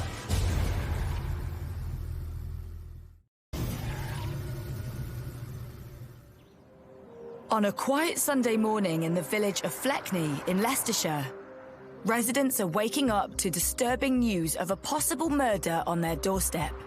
This is HFM. Further tests are being carried out to try to determine what killed an elderly woman in her own home in Fleckney. It prompted police to launch a murder inquiry following the discovery of her body in the property on Elizabeth Road.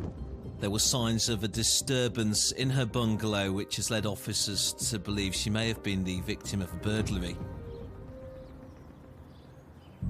72-year-old Jane Hings has been found dead by her carers early on a Sunday morning. Her house has been burgled, and there's signs she has been sexually assaulted. Police are treating her death as suspicious and have cordoned off the scene. There was police tape from the tree round to the lamppost. You couldn't get to where, if you can just see that red car behind this thing, that was all blocked off as well, because that's the back of her house. It's not something we expected to ever happen in Fleckney. It's such a quiet village, a nice village. I was gobsmacked.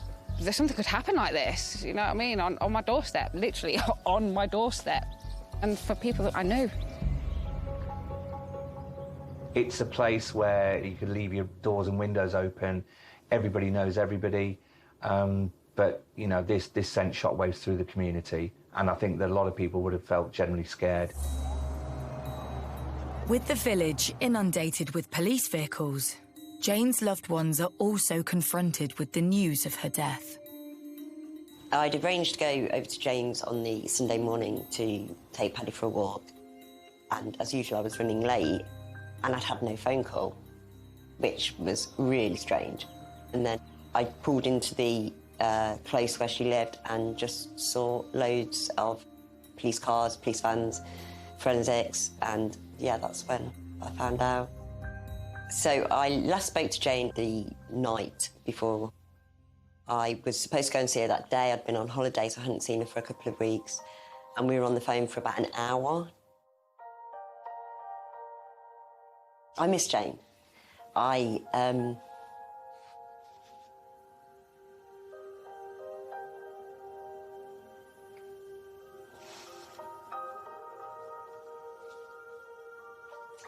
miss the phone calls.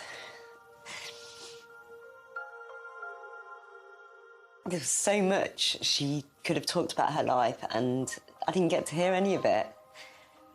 And my phone is so deadly quiet all the time.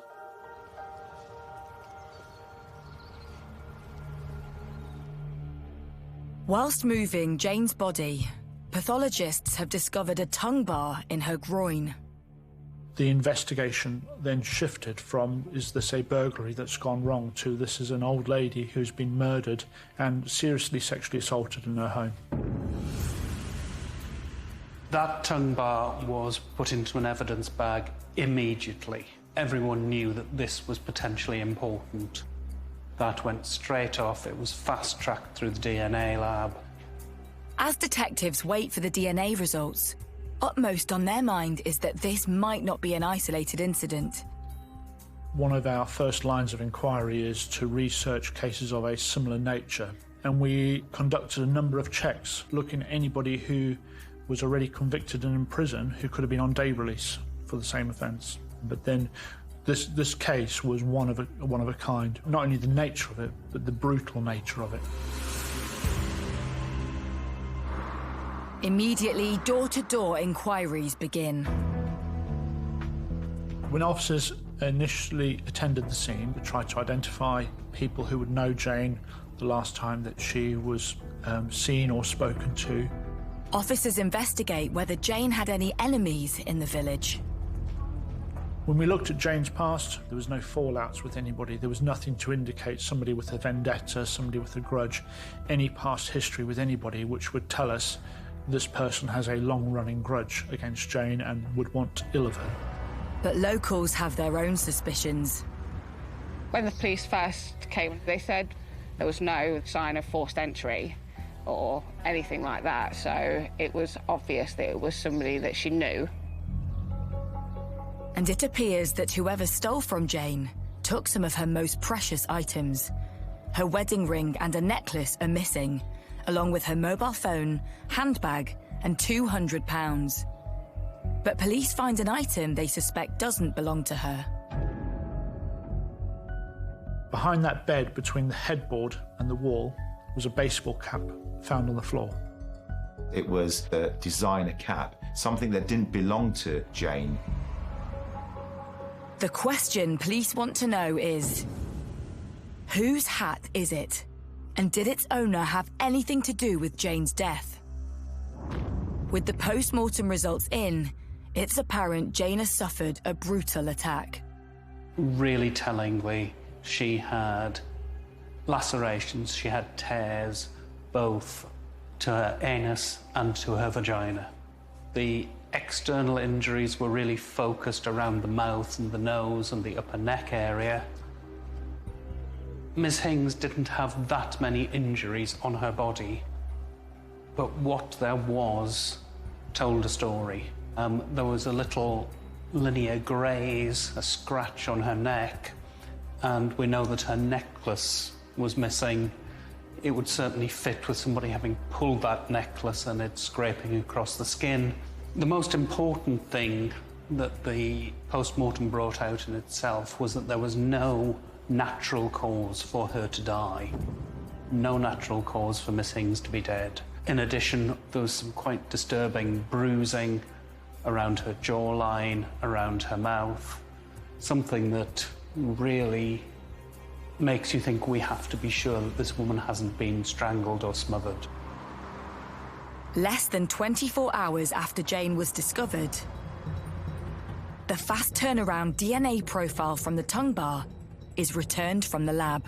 That profile was put into the DNA database and they soon had a match. They had a hit, and that match was Craig Kehoe.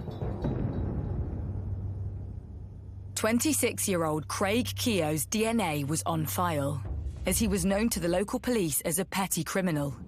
Now, he was part of a major manhunt.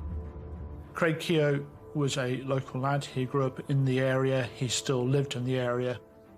Craig led a transient lifestyle. He doesn't have a car, he didn't have a phone, he didn't have a job, he didn't claim benefits.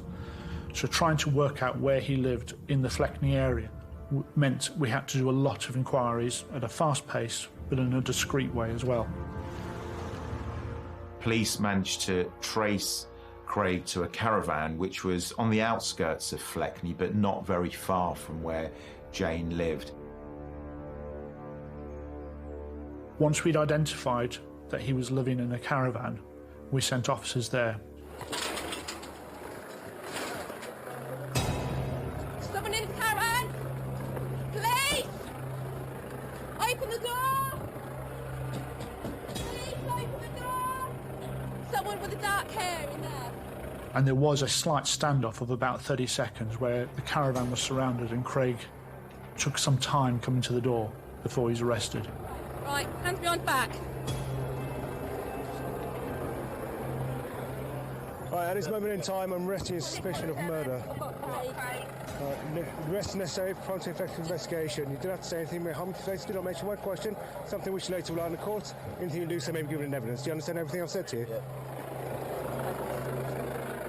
Craig is taken into custody as detectives try to build a picture of the young man they suspect murdered Jane. He didn't live far from Jane. He was a former factory worker. He'd been in trouble for burglary, a few break-ins and stealing from his parents and from a friend. But he wasn't known as a major criminal. He wasn't known for anything as horrific as this. As Craig's DNA was identified on the tongue bar and in her bungalow, detectives want to know how it got there. Craig is interviewed under caution. When was the last time you saw her then? The last time I saw her was Sunday night. Okay. What time would that have been? I got there for about 10:30. You got there at 10:30? Yeah. That's PM? About 10:30 at night. At night? Okay.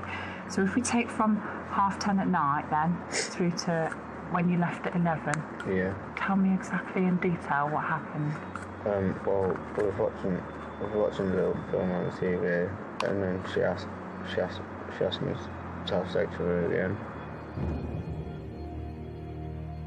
Just tell me exactly what she said to you about having sex. She just said, "Craig, will you have sex with me?" And then, well, the first time it started off was about a month ago, and I was in the house, and then she just came into the front room naked, and then she was like, "Craig, come and do it with me and I'll pay you."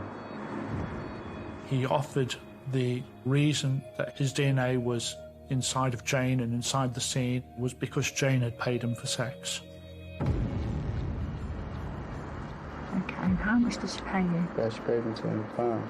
£200.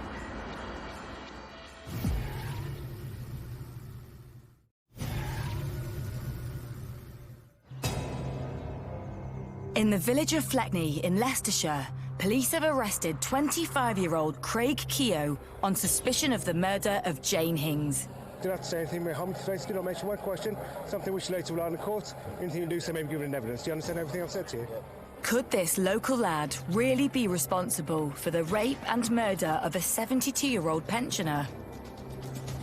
The news has sent shockwaves through the tight-knit community. How could somebody that I'd grown up with all these years could be physically capable of doing something like that? I felt sick and it was horrible.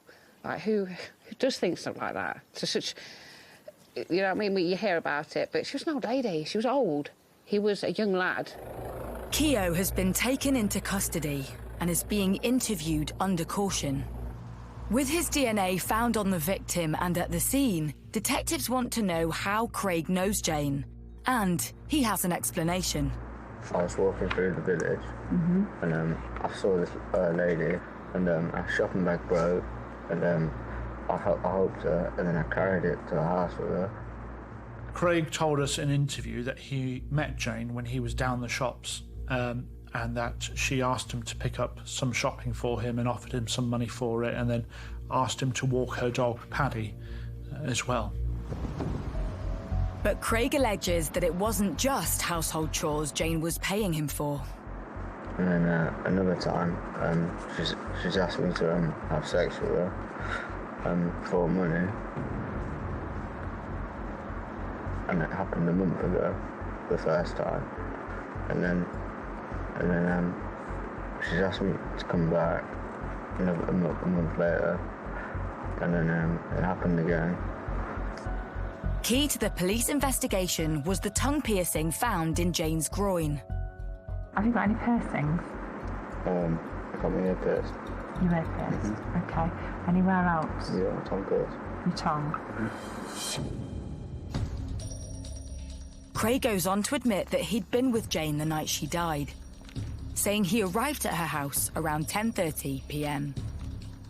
Tell me exactly in detail what happened.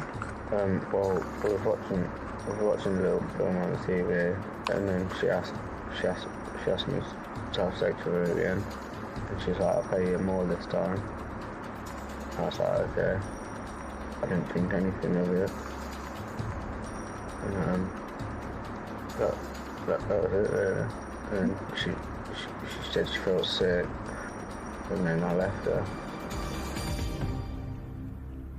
Craig's detailed account that he had sex with Jane and left her very much alive turns the investigation on its head. During the course of his interviews, he came up with an explanation as to what happened. I have to say, it was so bizarre. Craig also suggested that Jane, whilst alive, was unwell when he left. What he was saying was that she'd become a little bit wobbly and a little bit unwell, and had then gone back to her bed. He'd then closed the door, and obviously whatever happened afterwards was someone else. Some stranger, no doubt having seen that the door was open, would have gone in there, burgled her, and perhaps killed her. And so that might possibly have been an explanation for what happened. The interviewing officers had to keep an open mind, but had to probe and get as much detail from him as possible to find out whether it was right or not. Was Craig telling the truth? Was Jane alive when he left? And so was it someone else who sexually assaulted and killed her? Forensics carry out a detailed search for additional DNA or fingerprints on Jane or in the bungalow.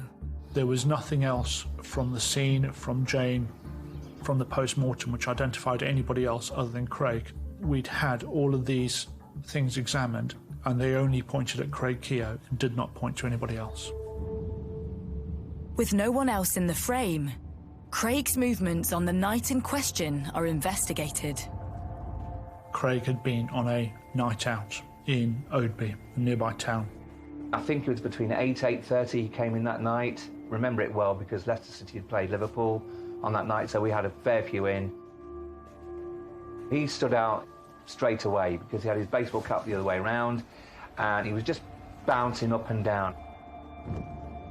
Staff at the pub said that he appeared agitated, aggressive, and almost as if he was up for a fight. They said he was high on drink and drugs.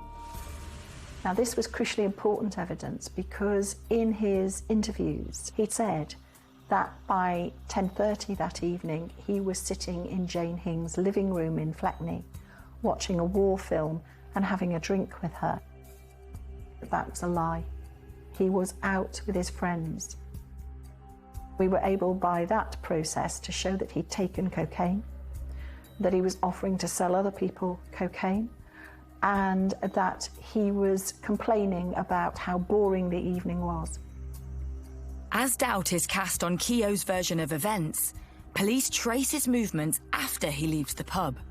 He's next seen arriving back in Fleckney at just after 1 a.m. His friends say that the last time they saw him was when the taxi dropped him off, and they assumed he was going home. But Keogh walks in the opposite direction of his caravan, heading in the direction of Jane's bungalow. We knew from CCTV that the suspect had walked to Jane's house wearing a baseball cap, and when they were walking away, they didn't have it on, and we could see that. Detectives believe this places Keogh in Jane's bungalow around 1:15 a.m. And when he returns home, he's captured again.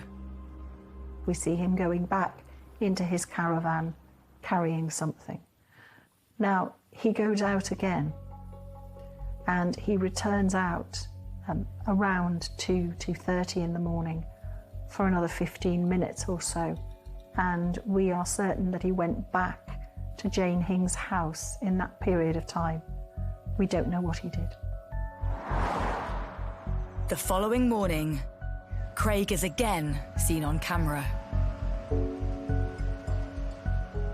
The morning after he was seen walking along the street, he was captured on CCTV with a black bin bag.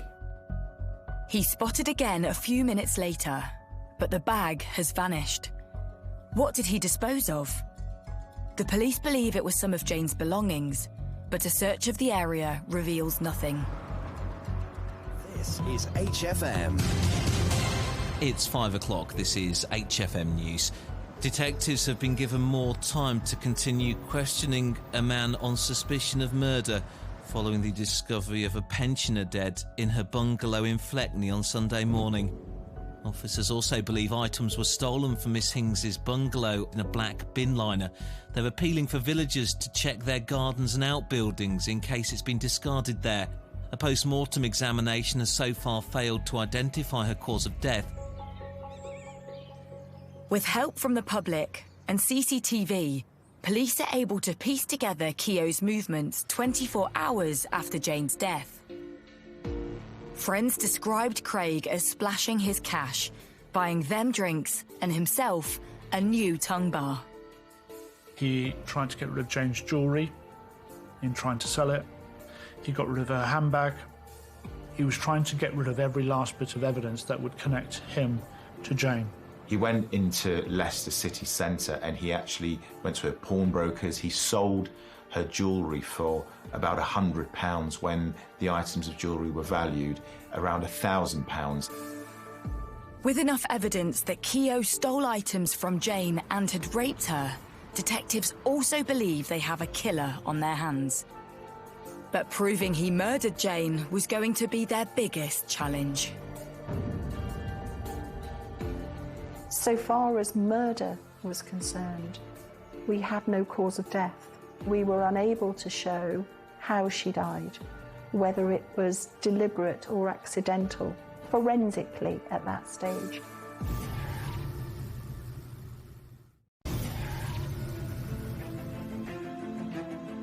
In the village of Fleckney, 25-year-old Craig Keogh has been charged with burglary, murder, and the rape of pensioner Jane Hings.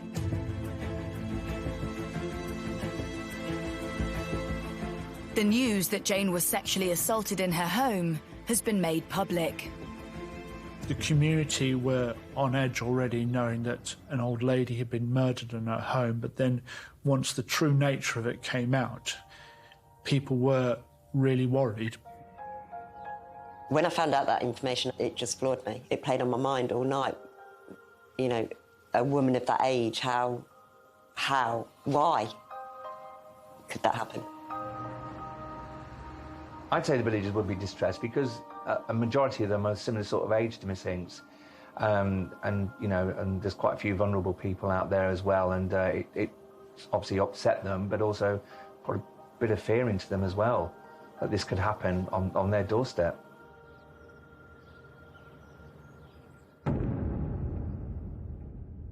Within days of his arrest, Keogh is brought before a judge and the charges read. He pleaded not guilty to all the charges, so that was murder, 2 counts of rape and burglary.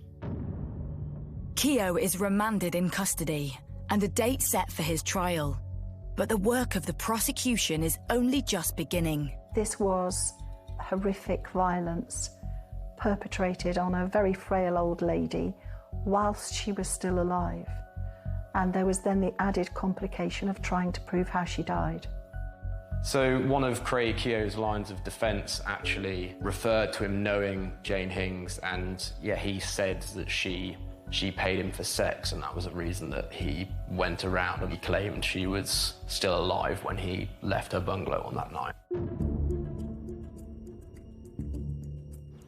Experts believe that Jane has been smothered with a pillow, and proving it was Keogh is imperative to the case. The DNA on the pillows was of saliva, and so we could show that Jane's saliva was on the pillows. That was all. Typically with a material object, you can't get fingerprints from it. And it's really difficult. For us as investigators, we sat there believing that the pillowcases were our murder weapon. How could we prove that? With concern that Keogh might get away on a technicality, the police and prosecution reach out to forensic specialists. Now, our pillowcases had been sat in the bottom of an evidence bag, sat in an exhibit store for, at this point, 4 months. They weren't laid out flats like you'd see in a movie or anything like this. This is a pillowcase shoved in the bottom of an evidence bag. But as we got nearer to trial, we discovered a new scientific development. Leicestershire Police said to me they had a pillowcase that they were interested in trying to develop some fingerprints on. They wanted to know whether a novel process I'd been researching was appropriate for this type of exhibit. I recommended that they tried vacuum metal deposition, and I also directed them towards Gloucestershire Police, who had a vacuum metal deposition machine that they could use and a trained operator, which is probably the best technique that we're aware of that gives you a chance of getting fingerprints on fabrics. Vacuum metal deposition involves vaporizing gold and zinc in a vacuum chamber. The metallic particles are attracted to the fabric and form a negative image of finger marks wherever it has been touched. So what you have here is the image of the pillowcase as it's come out of the vacuum metal deposition machine. These dark regions where you have quite a lot of zinc deposition, and you have these light regions where zinc simply hasn't deposited. It shows whereabouts the pillowcase has been gripped, and it also enables you to say, well, it's been touched there, so you can then target other techniques such as DNA recovery for those techniques. We were able, therefore, to show that the pillow had been held in a position that you wouldn't hold a pillow ordinarily in order to put it over Jane Hing's head to kill her. So that proved our murder weapon. We had Keogh's finger marks on the short edge and Jane's saliva in the middle of the pillow. But the question is, would it be enough to convict Keogh? The trial begins at Birmingham Crown Court, and Jane's friends come face to face with Keogh. Craig was just deadpan through the whole entire time. Not an ounce of remorse, not any kind of emotion. He showed nothing.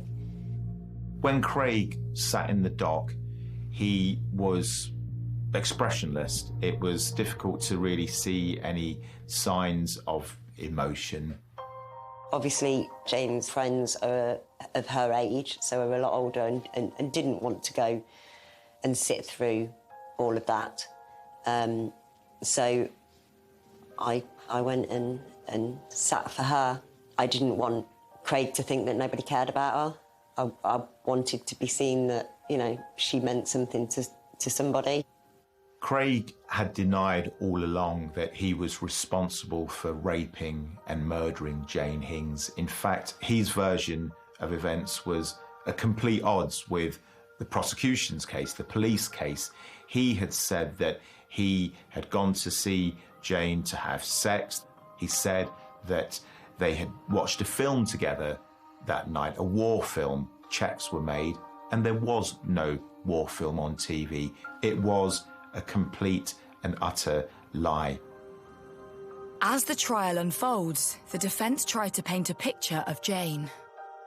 Craig Keogh was describing Jane Hings as being a sexually promiscuous, drunken woman who liked nothing more than spending her pension money on having intercourse with a young man. We discovered she didn't drink alcohol. There was no alcohol in her bloodstream after her death. So the jury were then shown all the mobility aids that Jane had in the house, the fact that she couldn't walk between rooms without needing a walking stick or a frame. So the idea of her being interested in active sexual activity was laughable. Central to the prosecution case is proving that the sexual contact was non-consensual. So we instructed an expert in sexual injuries to examine her body. And as a result of that, we were able to show that the sexual activity was not consensual activity, and it would have caused her significant amounts of pain, and it happened when she was alive. And it was for this reason They believe Keogh decided to kill Jane. She must have cried out when that happened, and he must have wanted not to be caught and to complete the act. And we know he did complete the act because there was semen within her body. And I expect that during the course of that sexual assault upon her, he decided to kill her because she wouldn't shut up. Establishing that Keogh had the motive and opportunity to kill Jane, the prosecution introduces what they believe is the murder weapon. The scientists went the extra mile on this one because they could show that finger marks left by Keogh were on the short, straight edges at the side, and they were gripped like this and applied. And they then took it one step further to look for the amylase staining, that's the protein staining in the middle, to show that Jane had exhaled a lot and given out a lot of moisture from her breath, indicating that that's where she was smothered. And then when the scientists came to court to explain it, the jury was sat there like, oh wow, this is really impactful. With the prosecution evidence built against him, Keogh remained silent. Craig sat there very quiet.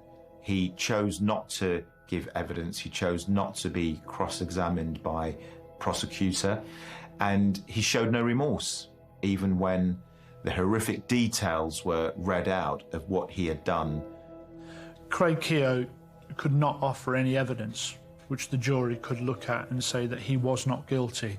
He couldn't offer any alibi, and he couldn't offer any plausible explanation as to why this had happened or why he was suspected of it. After 5 days, the jury is sent to deliberate. Presented with all the evidence, they have to decide whether the marks at the edge of the pillow and all the new scientific data prove that the young man in front of them is a murderer. There are two choices for a jury here. Either he went into that house and raped her and burgled the property and then left, and a random stranger came in and smothered her, or the person who raped her smothered her. That's the choice. Even though you've listened to the whole trial and you know he's guilty, the evidence says he's guilty, those minutes, hours of waiting to hear them words, it's still nerve-wracking, you know, because they could come back with not guilty. After 4 hours, the jury returns. They came back and unanimously said that he was guilty of 2 counts of rape, murder and burglary. When the jury came back, he was plainly shocked. Craig Keogh stood there, and when sentence was imposed, he stood there with an element of resignation, but he didn't seem at any stage to show any kind of remorse. No sadness for her, no sadness for his own family, who appeared to be very decent people. From the beginning to the end, it seemed to me he was entirely focused on himself. Keogh was given a life sentence and will only be eligible for parole after 32 years. But for all involved, this case has taken its toll. When I went into Jane Hing's house, I was struck by the peace and tranquility in which she'd lived her life. She was a very simple lady. Beside her bed on one side was her Bible and a crucifix. And on the other side, as she had gone to bed, no doubt like every other night, she'd left her teeth on the side of the bed. And imagining just being in your own bedroom, in the comfort of your own home, and having a young, strong man, plainly intoxicated and under the influence of drunks, coming into your room about 1:15 in the morning, waking you from your sleep, must have been terrifying. That, I think, stays with me. This case will stick with me It's one that the community will remember for a long time. It's one that the police officers who went to will remember for a long time. I've covered numerous murder trials over the last 25 years. The rape of anyone is distressing, it's shocking, but this was particularly shocking because it involved the rape of an elderly woman. I've been asked many times, what are my feelings towards Craig? And I have none, is the simple answer. I don't hate him because that's an emotion. I literally have no emotion towards him. But to think of what he did, it broke my heart to try and think about the fear that would have been going through her mind at the time. And then to be smothered with her own pillow. Jane was cremated and I put her ashes in an urn that sits on my mantelpiece so she can watch over Paddy every day until the day that he sadly joins her, in which case I will get him cremated and scatter their ashes someplace nice. Are you gorgeous? So they can be together again.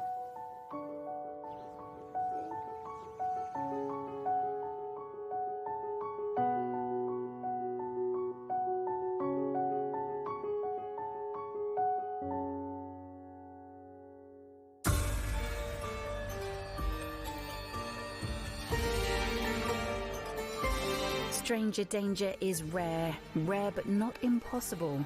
The chilling Murdered at First Sight is new Wednesday at 9 on Sky Mix.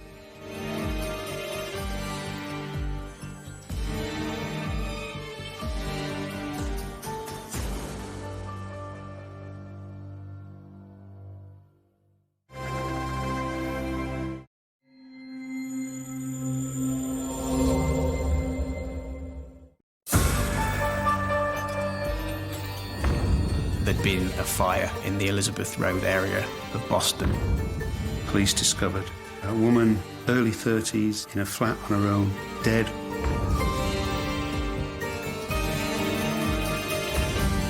It was clearly a very violent, cold-blooded killing.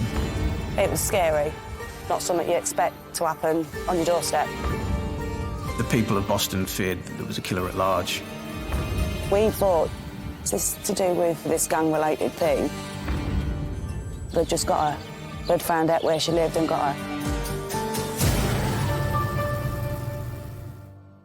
In the heart of the Lincolnshire countryside is the thriving market town of Boston. Boston's a town that's steeped in history. At one stage, it was the second largest port in the UK to Liverpool. You've got such things as the Guildwood Hall. You've got a nice Boston stamp. This big church, which is very beautiful architecture. You can see from anywhere. If you get lost, just look for a Boston stamp. Because it's rural, you've got plenty of nice open spaces. And then you've got a town with local people in it, local trades. It was a small village and now it's a town. And they're very lovely people, very laid back.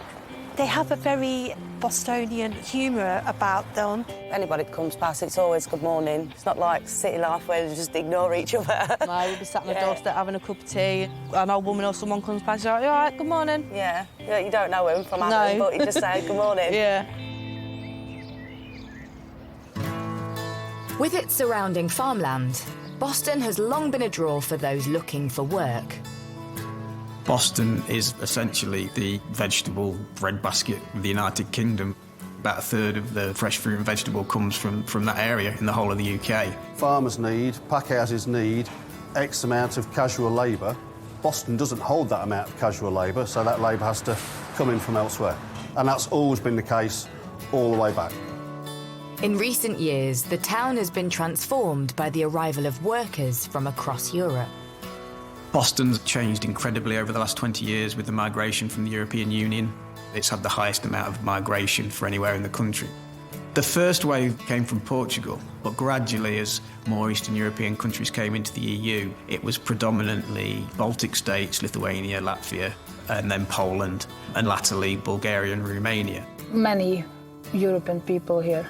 There's lots of factory and field work, jobs around, many cabbages. That's where you got sprouts for Christmas. So We are not that bad. 33-year-old Marina Urte moved to Boston in 2007 to start a new life for herself. Marina came from Latvia. She found work at a fruit packaging plant, and I think she was fairly popular there and well-liked. She was more crazier than me. No, she was a lovely girl. She was beautiful, quite popular. When she started her work, she'd been offered higher position than other people. She was like a leader. She was known as being quite frank and quite honest, but also a hard worker. She wants jobs done right. She would tell you where to go, what to do and how to do. And if obviously somebody was doing something wrong, she wouldn't be quiet. Quite perfectionist.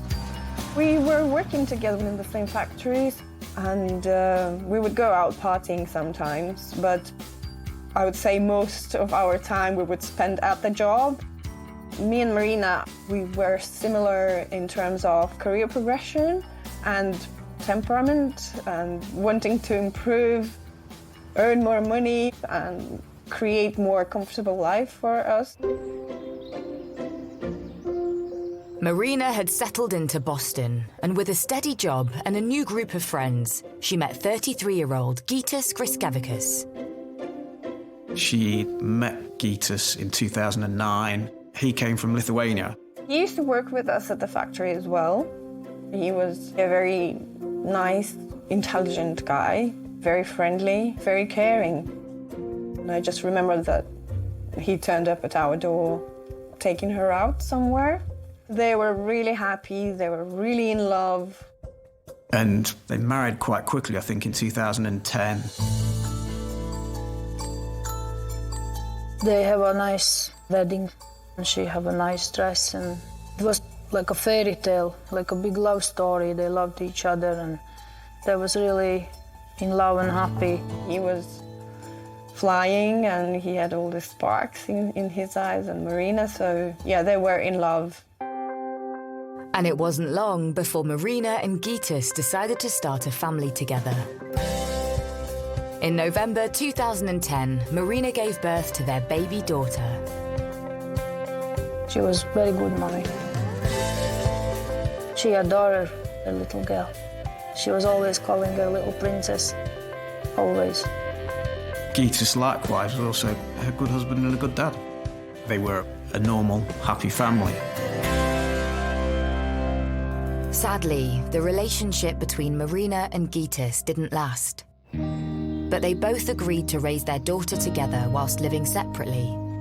And as Marina continued to impress at her job, she began to think big for her future. She was always taking care of flowers, and she always dreamed to have some little shop with many different kinds, and she would sell them for special occasions like weddings or big birthdays.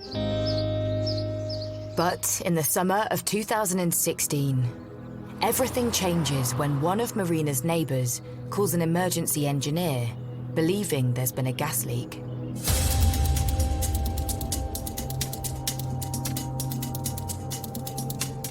The next door neighbour smelt something under the stairs. But when the engineer arrives, he suspects the smell is coming from Marina's flat and looks through her letterbox. They spot a smouldering fire and call the fire brigade immediately. Fire rescue. Oh, hello. I've been called to the downstairs flat, but we can smell smoke from upstairs, and there's fire damage to the stairs. Right, okay. I remember learning there'd been a fire in the Elizabeth Road area of Boston. I don't think there was any obvious sign of a fire from outside, but certainly the neighbours were aware that it had been a fire. The lady from downstairs thinks there'll be somebody inside upstairs, but we can't get up the stairs because they're too damaged. Okay, we have got fire crews on the way to it, okay. Firefighters force their way into the flat and put out the smouldering fire, whilst checking if anyone is home. At first it appears empty, but as the crew enter the bathroom, they make a shocking discovery. They find a woman, early 30s, in a flat on her own, dead. Obviously by Strange circumstances. In a bath, no water in the bath, covered in soot, with a hose on top of her. You know, you think, good gracious, you know, how on earth has this happened? Police are immediately called to the scene. I want to know what the cause of death is roughly at that stage. So is it a homicide? Is it suspicious? I mean, just because a body's been found in the bath doesn't necessarily mean it's suspicious. It could have been an accidental fire or something like that. Police quickly established that the dead woman is Marina Urte. It becomes obvious she has been brutally attacked, with horrific injuries to her face and body. A murder investigation is immediately launched and officers secure the scene. It's all about scene preservation. The scene can tell you a phenomenal amount, and the last thing that you need is that scene corrupting. News of Marina's death quickly spreads through the street. We all gets moved out of the flat, and then next hour or so, turns out she's been murdered in a battle. We never, ever thought for a second that there was a murder. We just generally thought there was a fire. Not something you expect to happen on your doorstep. It's just crazy.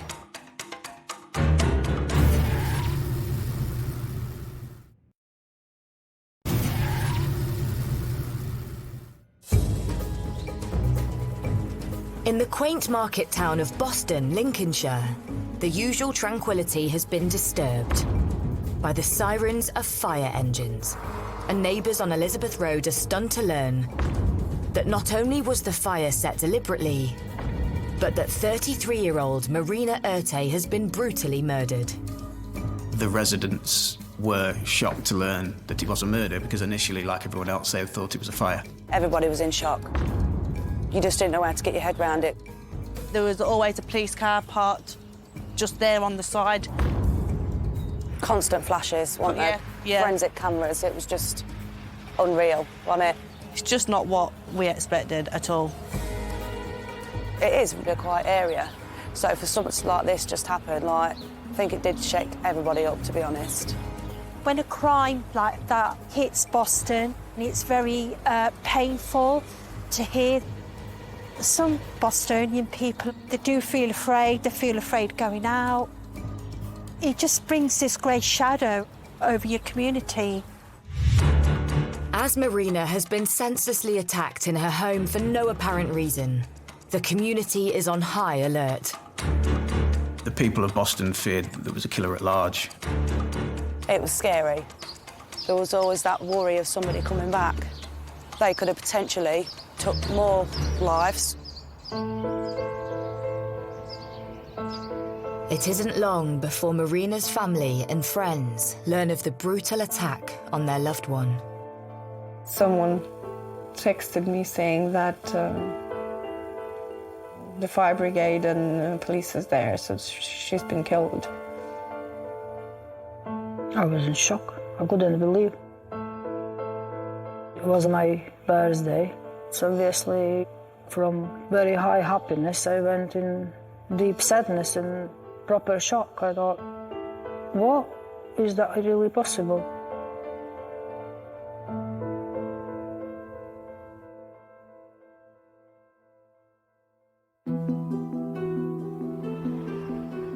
With a murder investigation underway, police need to establish a timeline of Marina's last known movements. There's all sorts of inquiries that need to be made. We would have people immediately looking for CCTV in the area. We'd have people very, very quickly knocking on doors to find out who's been seen in the area, who hasn't. We need to find out when this happened, because that's the starting point, isn't it? When was she last seen, and who was she last seen by?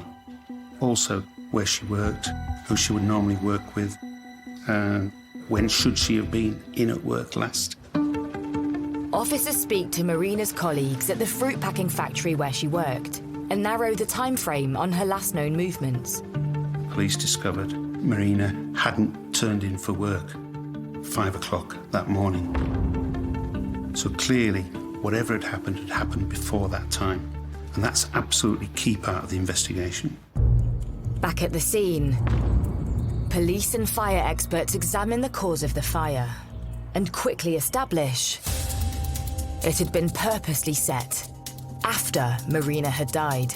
The early forensic evidence showed that a fire had been set in the flat, but it didn't take properly, so the house wasn't badly damaged by fire. The fire didn't really take, I think it was just slow burning. But if they'd done a good job on the fire, it could have just took this whole block. That was scary. With the fire having been set after the attack, detectives speculate whether Marina's killer had tried to destroy evidence at the scene. They won't have known if they left any forensic evidence there.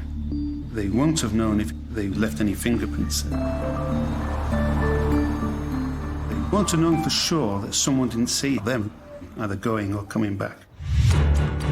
Forensic experts are called in. They need to examine the scene to find any clues that might point to Marina's attacker. When we got there, it was obvious that I wasn't able to do my job. The reason I couldn't do it is because the fire that was started on the stairs had produced a certain excessive amount of soot throughout the flat. And the whole flat was covered in a thin layer of soot, which meant you couldn't see the blood. So at that point, after a brief look around, and we did locate some bloodstains, but it was obvious that the extent of that was much more than what we could see, we decided to go home and have a team of people come in and de-soot the scene, and then us to go back after that process has been done.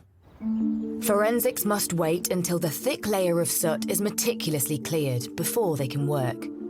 But detectives do manage to question Marina's ex-husband, Gitas. He says he hasn't seen her, but reveals some information which leads investigators to look deeper into Marina's personal life. And they uncover some disturbing connections to some violent people.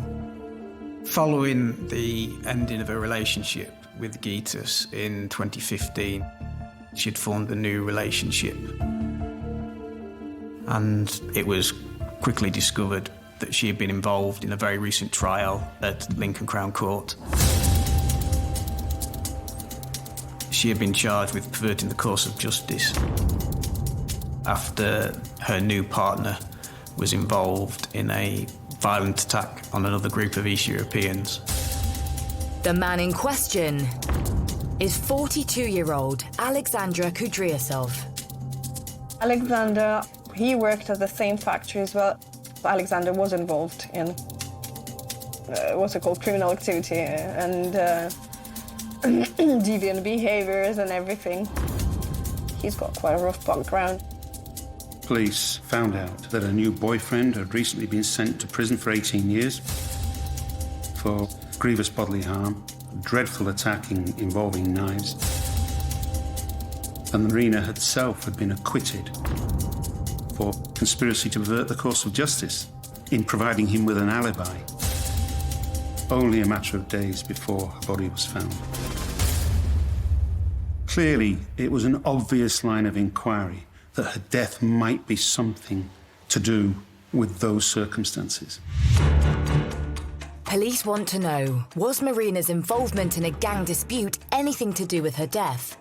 Could this have been a revenge attack? One theory that the police would have been exploring is that maybe one members of the group that were the victims would exact revenge on Marina's partner, and the fact that he'd been convicted and was now out of the way meant that, of course, there was no one to protect Marina at the time. Police explore the possibility Marina had become mixed up with a bad crowd through her relationship with Alexander. The theory of a revenge attack takes hold, and the safety of Marina's friends and family becomes a police priority. The fact that a group of East European men have been very, very badly injured by another group of East European men, obviously down in Boston, there would have been tensions between the various people involved, the various families. Clearly, one of the concerns for the police initially was the welfare of the child, and then the other family members as well. As police make sure Marina's loved ones are kept safe, post-mortem results arrive which offer clues to her attacker. Marina had suffered traumatic brain injury and she had fractured eye sockets and other injuries. We know that it wasn't a knife used. It could have been done with fists, kicking, or a blunt instrument. It was clearly a very violent and cold-blooded killing. And with the scene now cleared of soot from the fire, forensic results arrive, which further paints a horrific picture. What we found was a large pool of blood in the living room with smears around it, and there were small spots of blood radiating from it, indicating that there's been impacts in that area, probably into Marina herself. I suspect that she's gone into the living room for whatever reason, been hit, gone down almost straight away, and then been assaulted on the floor by punching or kicking or with a blunt instrument. Forensic results also show bloodied track marks from the living room to the bathroom. The 2 track marks is where her heels were in contact with the ground as she's been dragged across the landing and into the bathroom. In the bathroom, there were spatters of blood around the bath and on the floor to indicate that she'd been further assaulted in that area. Her body was found naked in the bath. There was no blood-stained clothing, so when it happened, she was most likely naked. And the pathologist said that Maria had actually been drowned by having the shower head forced into her mouth, and it was that which actually killed her in the end, was the cause of death. But who could have carried out such an horrific attack? Had Marina become sucked into a gangland dispute and paid the ultimate price for it? We'd heard that she had gone to court to do with this gang-related thing. Yeah. We thought she'd just got her. They'd found out where she lived and got her.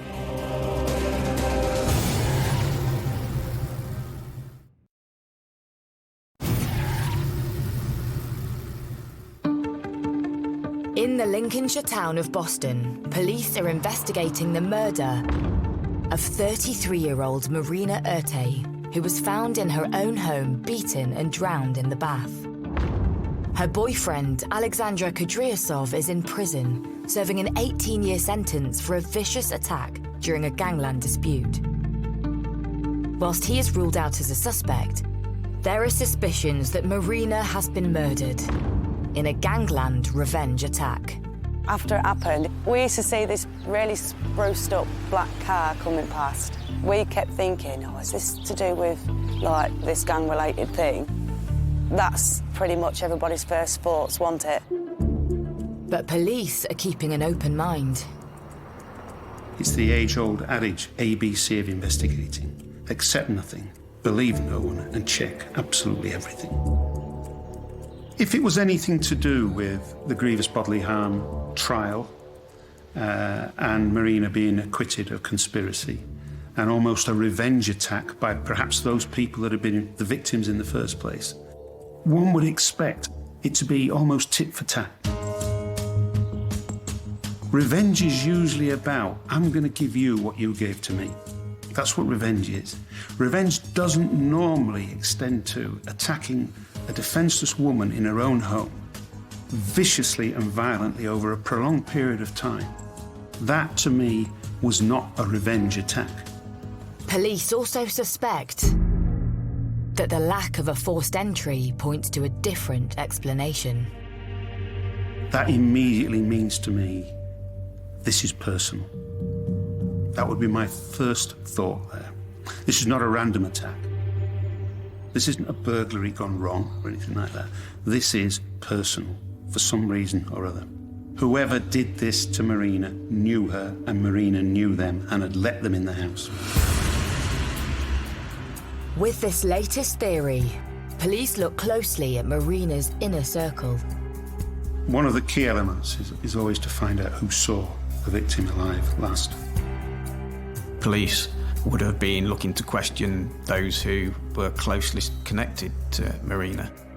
That would have been her former partner and her former husband, Also her sister who lived nearby. As every police officer knows, most murders are committed by people known to the victim, so it would have been their primary avenue of inquiry.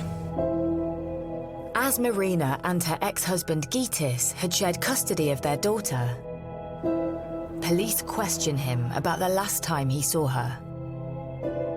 Under questioning, Gytis did disclose his movements on the night and day before the murder. He disclosed that he'd been celebrating his birthday. He immediately said, yeah, Marina had come to his house, had then gone to a supermarket and bought some whiskey, and then gone back to her flat.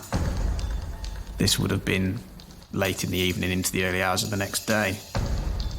And he said that he left Marina's flat at 2 o'clock in the morning, and that when he left, she was fine. They had a pleasant evening. They'd had a few drinks, but there was nothing else. He was saying, it's not me. With Gytis admitting to being with Marina on the night of the murder, but claiming to have left on good terms at 2 a.m., investigators have little else to link him to the murder. That he'd said that he'd been at the flat the night before. That poses actually an interesting dilemma for a senior investigating officer. Is what do you do with that? It's only suspicion. There is no hard evidence.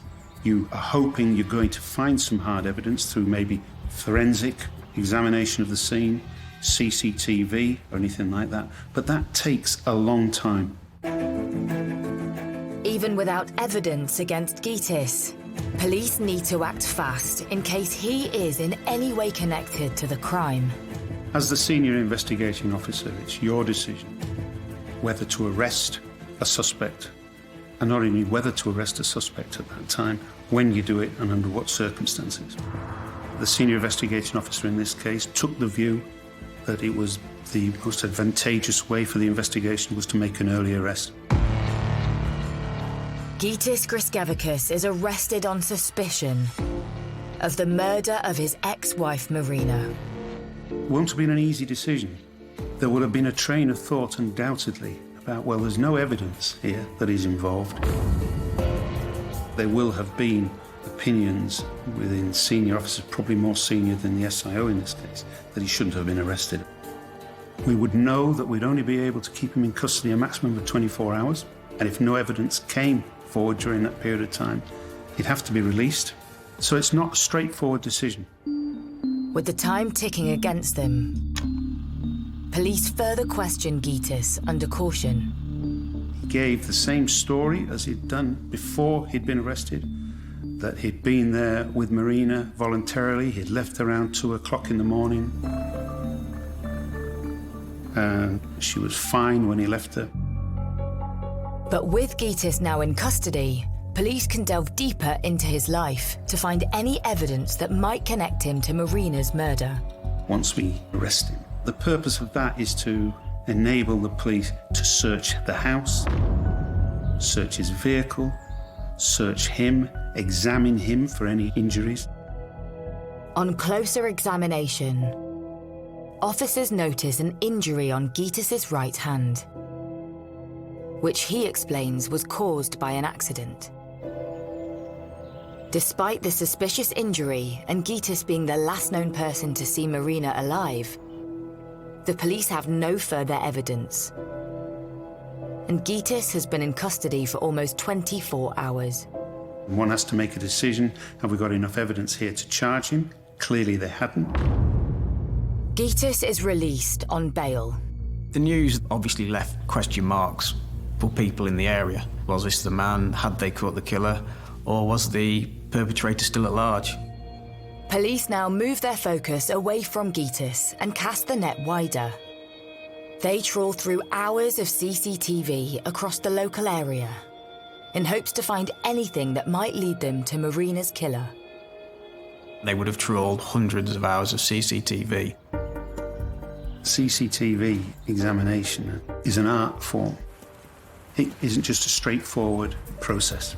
It can take weeks and weeks and weeks to do it methodically. Some of the bigger police forces these days have dedicated teams whose sole job it is to do that.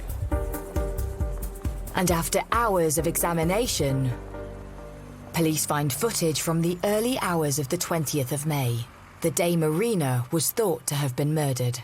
And it places Gytis back in the frame. They managed to find him on CCTV. The footage shows Gytis running towards Marina's house at 9:30 p.m. Rather than he had claimed, heading there with Marina after a party at his. Then, 2 hours later at 11:30 p.m, Marina and Gytis are seen together at a nearby supermarket. And then, crucially, he is caught on camera returning to his house much later than 2 a.m, the time he told police. So he had not left Marina's home at 2 o'clock in the morning and gone straight home. He was seen around 7:30 in the morning, and I believe he got back to his own premises around about 8 o'clock in the morning. So straight away they know he wasn't where he said he was, when he said he was there. The story he gave from the outset was a pack of lies. The CCTV footage disproves Gytis' story and places him near to the scene on the morning of the murder. But the police still need more evidence to strengthen their case. The police would then start thinking, well, how can we bolster this circumstantial evidence? The police then begin to find other pieces of evidence that link him to the murder. A pair of his shorts were found in his washing machine, which he was seen to be wearing on CCTV. And lo and behold, no blood was found on the shorts or anything like that. But the police would then say, well, where's the hoodie that he was wearing? Where's the T-shirt that he was wearing? Where's his footwear? Where are his socks? None of which was ever found. The fact that he couldn't account for that, again, just adds to the circumstantial evidence. Gytis' phone is seized and searched, which raises further suspicion. They found he had inadvertently wiped all the data off his phone. The police believe Gytis deliberately wiped his phone to hide incriminating messages. But with the only evidence being circumstantial, and forensic results from the scene showing no strong link to Gytis being the killer, will it be enough to charge him for murder? Or will the theory of a gang-related revenge attack for the crimes of her boyfriend hold the truth to the killing?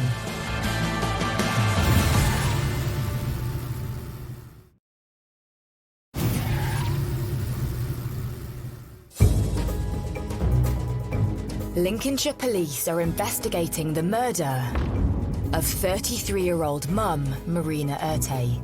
And although they have circumstantial evidence that links her ex-husband Gytis Griskevičius to the crime, they are lacking forensic evidence. Meanwhile, her new boyfriend is serving 18 years in prison for a violent assault on a rival gang, and there's a theory Marina could have been killed in a revenge attack. Then the police make an announcement. The Crown Prosecution Service has decided to send the case to trial. And it's Gytis they believe is the killer. Following the CCTV and other pieces of evidence, Gytis was rearrested and charged with the murder. Gytis pleads not guilty. And with the evidence being mainly circumstantial, the police have their work cut out to prove there is enough to convict him. Certainly the lead-up to a trial for murder involves a phenomenal amount of work. Making sure the evidence is presented in the correct fashion, making sure witnesses turn up. My feeling at the beginning of every murder trial I've been involved in was a fear of being perceived to have let the victim and the victim's family down. They are completely beholding upon you as an individual to bring some justice for their loved one. In March 2017, the trial into Marina's murder begins at Lincoln Crown Court. And as Marina's friends and family enter the courtroom, they come face to face with her alleged killer. When I came in, he looked at me with the eyes full of almost tears, and he looked at me as if I didn't do it.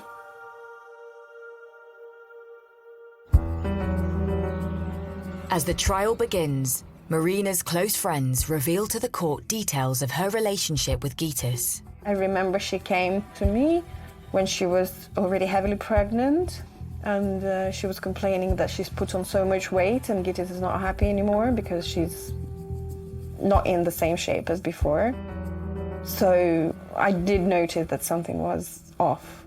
Why would you judge your wife for being a bit overweight when she's carrying your child? And as time went by, the relationship continued to break down. Then Gytis stopped investing into the family, doing anything around the house. And she would work and she would take all overtimes. So sometimes she would go weeks without a day off.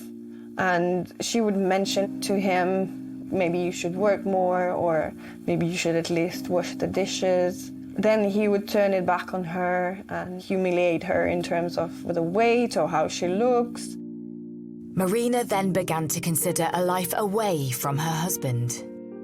She said to me that she wants a real man who'd take care of her and she would feel loved and cared for. And in 2015, Marina broke off the relationship. And it wasn't long before she met her new partner, Alexander. Marina was very happy. She said that I finally feel like a woman and I finally feel like I've been cared for.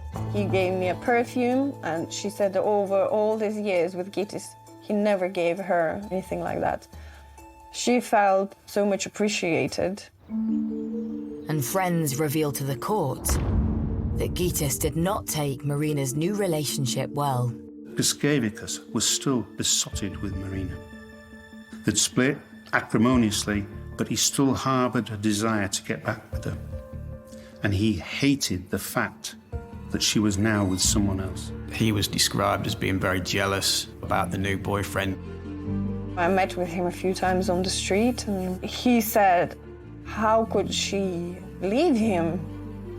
Because he's so good in bed. So he was not even thinking about the quality of life.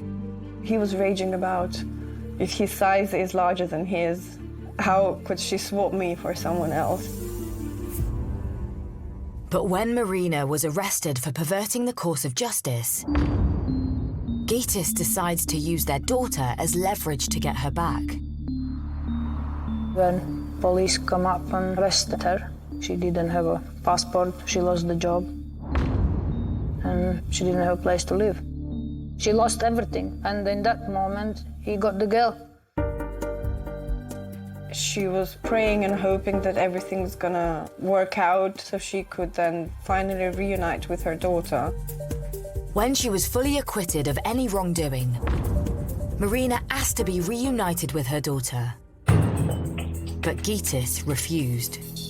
I told him that you probably ought to allow Marina see the child, at least under the supervision of social workers in the children's center once a week for a few hours. She's probably missing her mother, and he was absolutely reluctant to do that, and he mentioned that we don't even mention mother's name in the house. Her girl was not allowed to pronounce her name in front of him. He was sending her nasty messages about the girl, like no money, no honey, asking for money.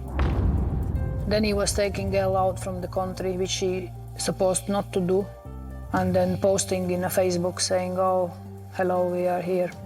That was very nasty. And things only got worse for Marina. Marina had made all sorts of complaints against Griškēvikas. She couldn't prove any of them. I think her vehicle had been damaged, she'd had a pedal bike stolen. She didn't know that it was him for sure, but she thought it really was, and it frightened her. There were a couple of occasions when she went to the police because he was seen filming her on his mobile phone, arriving at her house unannounced, And it spooked her to such an extent she went to the police. I think Marina had confided in certain friends that she was worried that Gitas was stalking her. She rings me one day, she says, he was standing on the corner of the street looking at the house. However, in the last few days of Marina's life, hers and Gitas' relationship seemed to rekindle. They restarted the communication. She rang me and she was so happy to say, oh, you don't know what just happened. I will see the child soon and he's talking to me in a nice way. And she was willing to resolve the conflict for her, for the daughter, and for him, for Gitas even. Just before the day, she rang me and she was very excited. And he said that he loves me and he wants to get back. He's the father of my child. Maybe I should, maybe I shouldn't. And he wants to come over. He wants to celebrate his birthday with me. And I did tell her, do not meet him on your own. Piskavikas was still besotted with Marina. I think he saw an opportunity there to say, right, I'm the father of your child.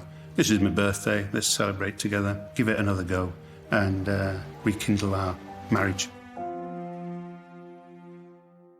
Back in the courtroom, it appears with only circumstantial evidence, Gitas could still walk free.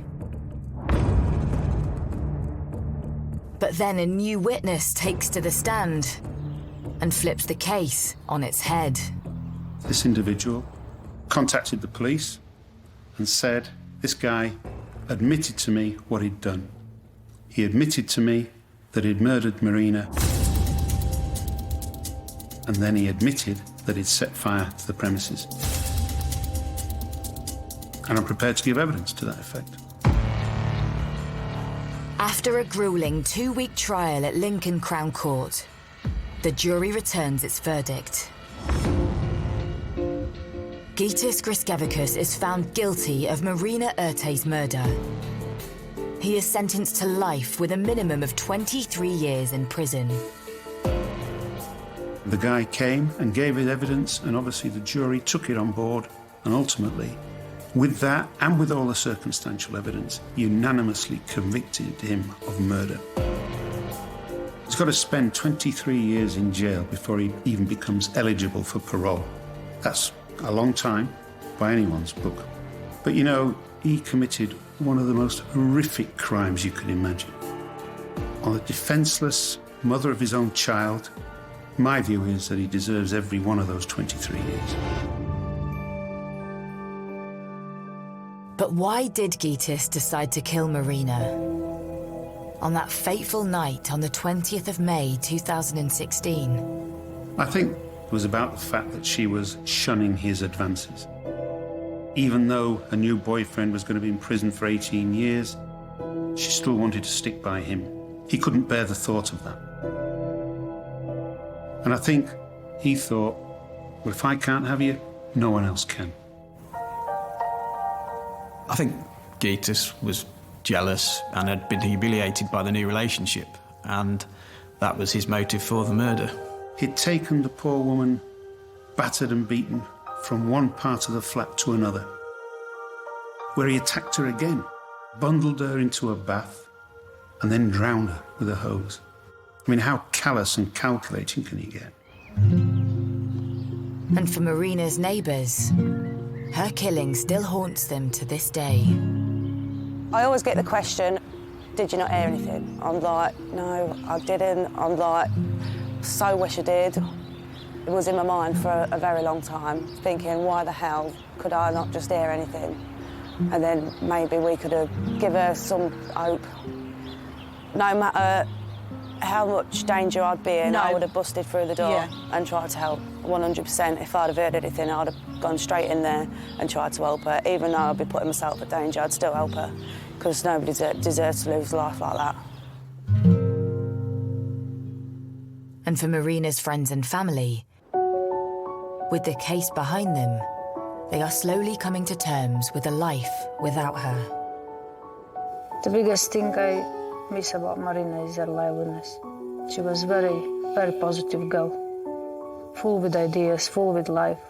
I miss everything about her because I don't have anyone similar to her. She was a very good friend, and in my difficult situations, when I'm so upset and I'm so down, I know that she would be the person to turn to. She would just tell me, everything's gonna be all right. Don't worry about anything. Everything's gonna be perfect. And she had so much power in these words that I would straight away feel better. Yeah.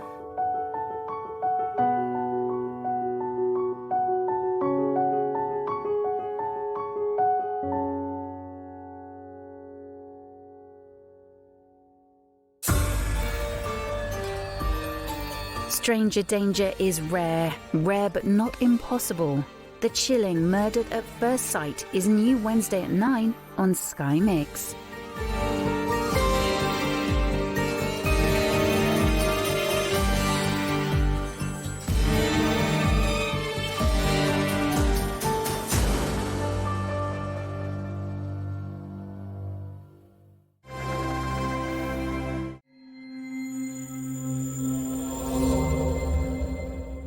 Would you like to come inside and warm up?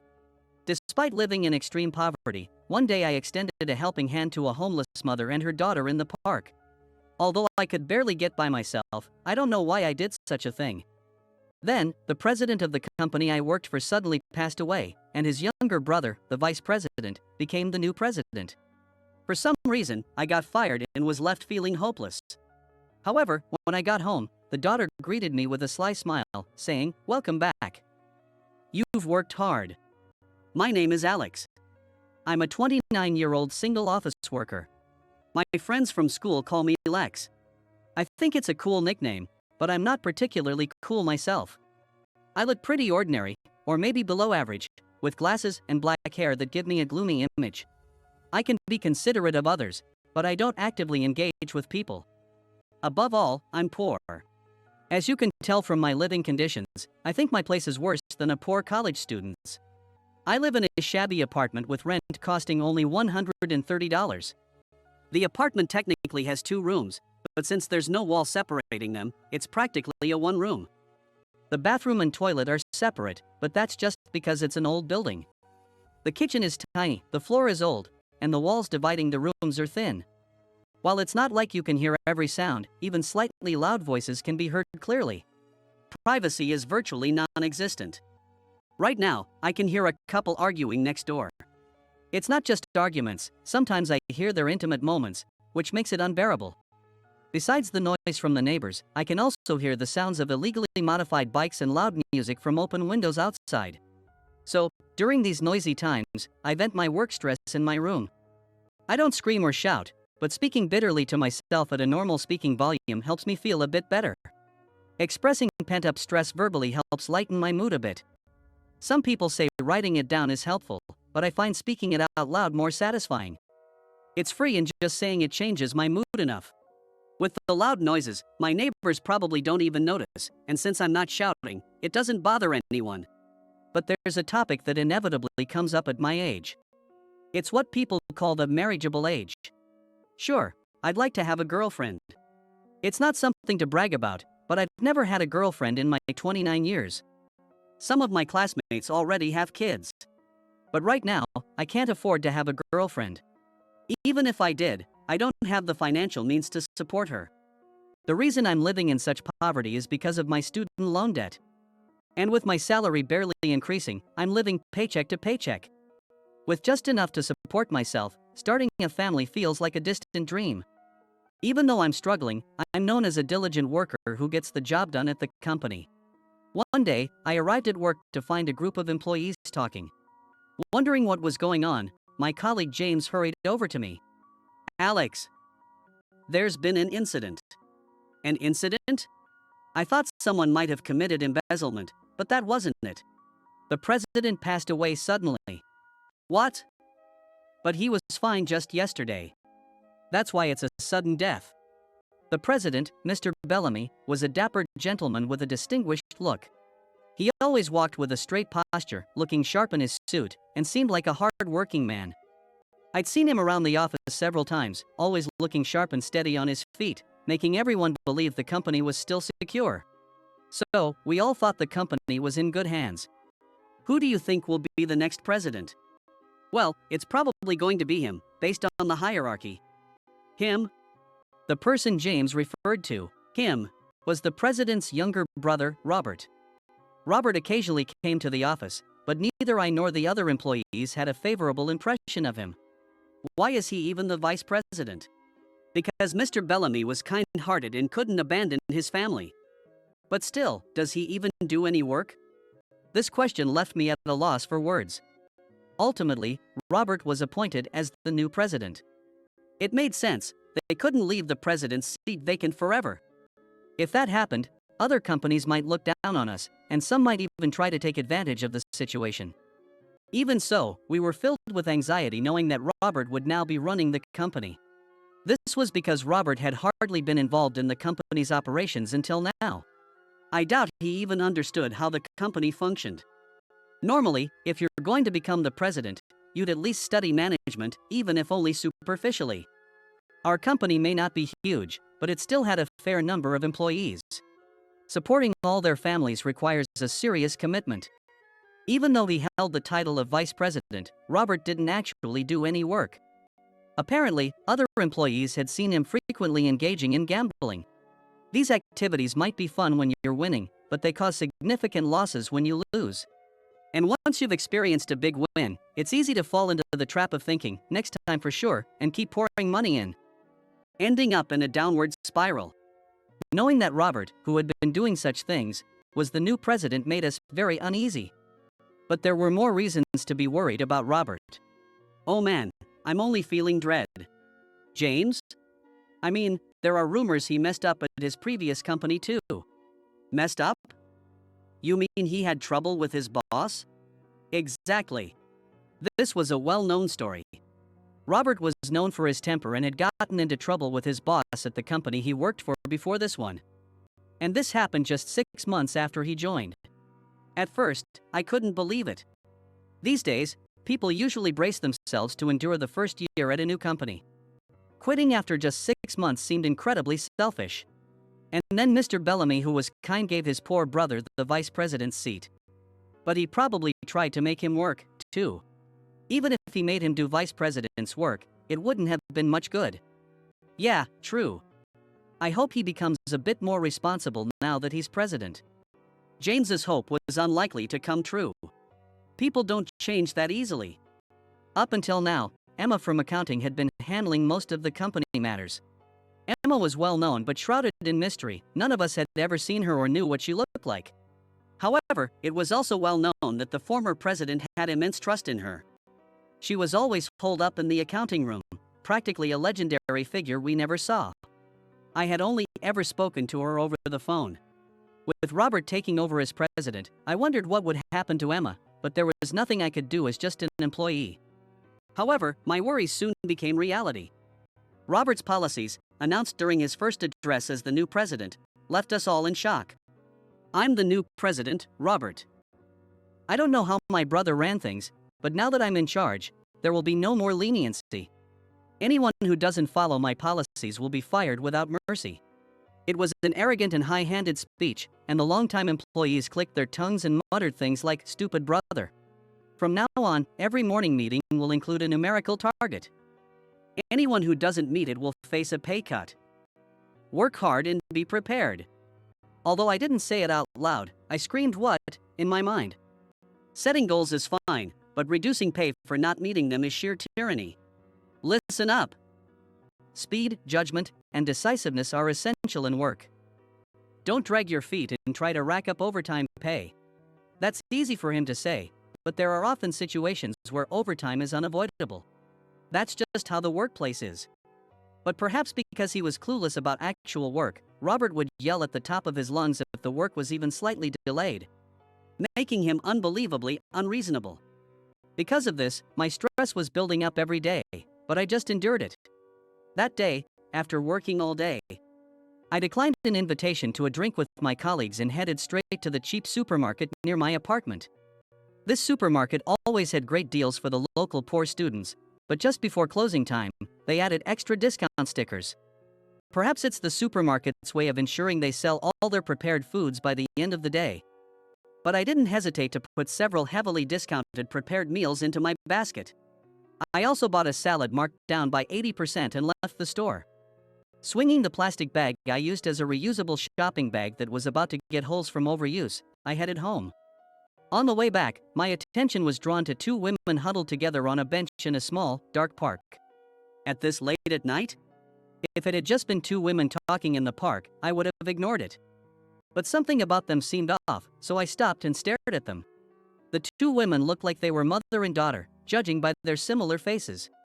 It was around 10 p.m. Moreover, they were very lightly dressed for this season and looked quite dirty. I slowly entered the park and pretended to buy a warm drink from the vending machine near them, listening to their conversation. "Mom, I'm cold." "It's okay. Just snuggle up closer." "Thanks, it's much better now." From that exchange, I was sure they were mother and daughter. The mother looked to be in her early 50s, and the daughter around 20. What happened to them? Their clothes are dirty, but they're wearing branded stuff. I recalled the morning weather forecast I saw on the news. They said it wouldn't rain, but it would get quite cold tonight. These two were complete strangers to me. No one would blame me if I walked away. But my sense of justice wouldn't let me ignore them now that I had seen them. Still, I wasn't sure if it was okay to approach them. I didn't want to be mistaken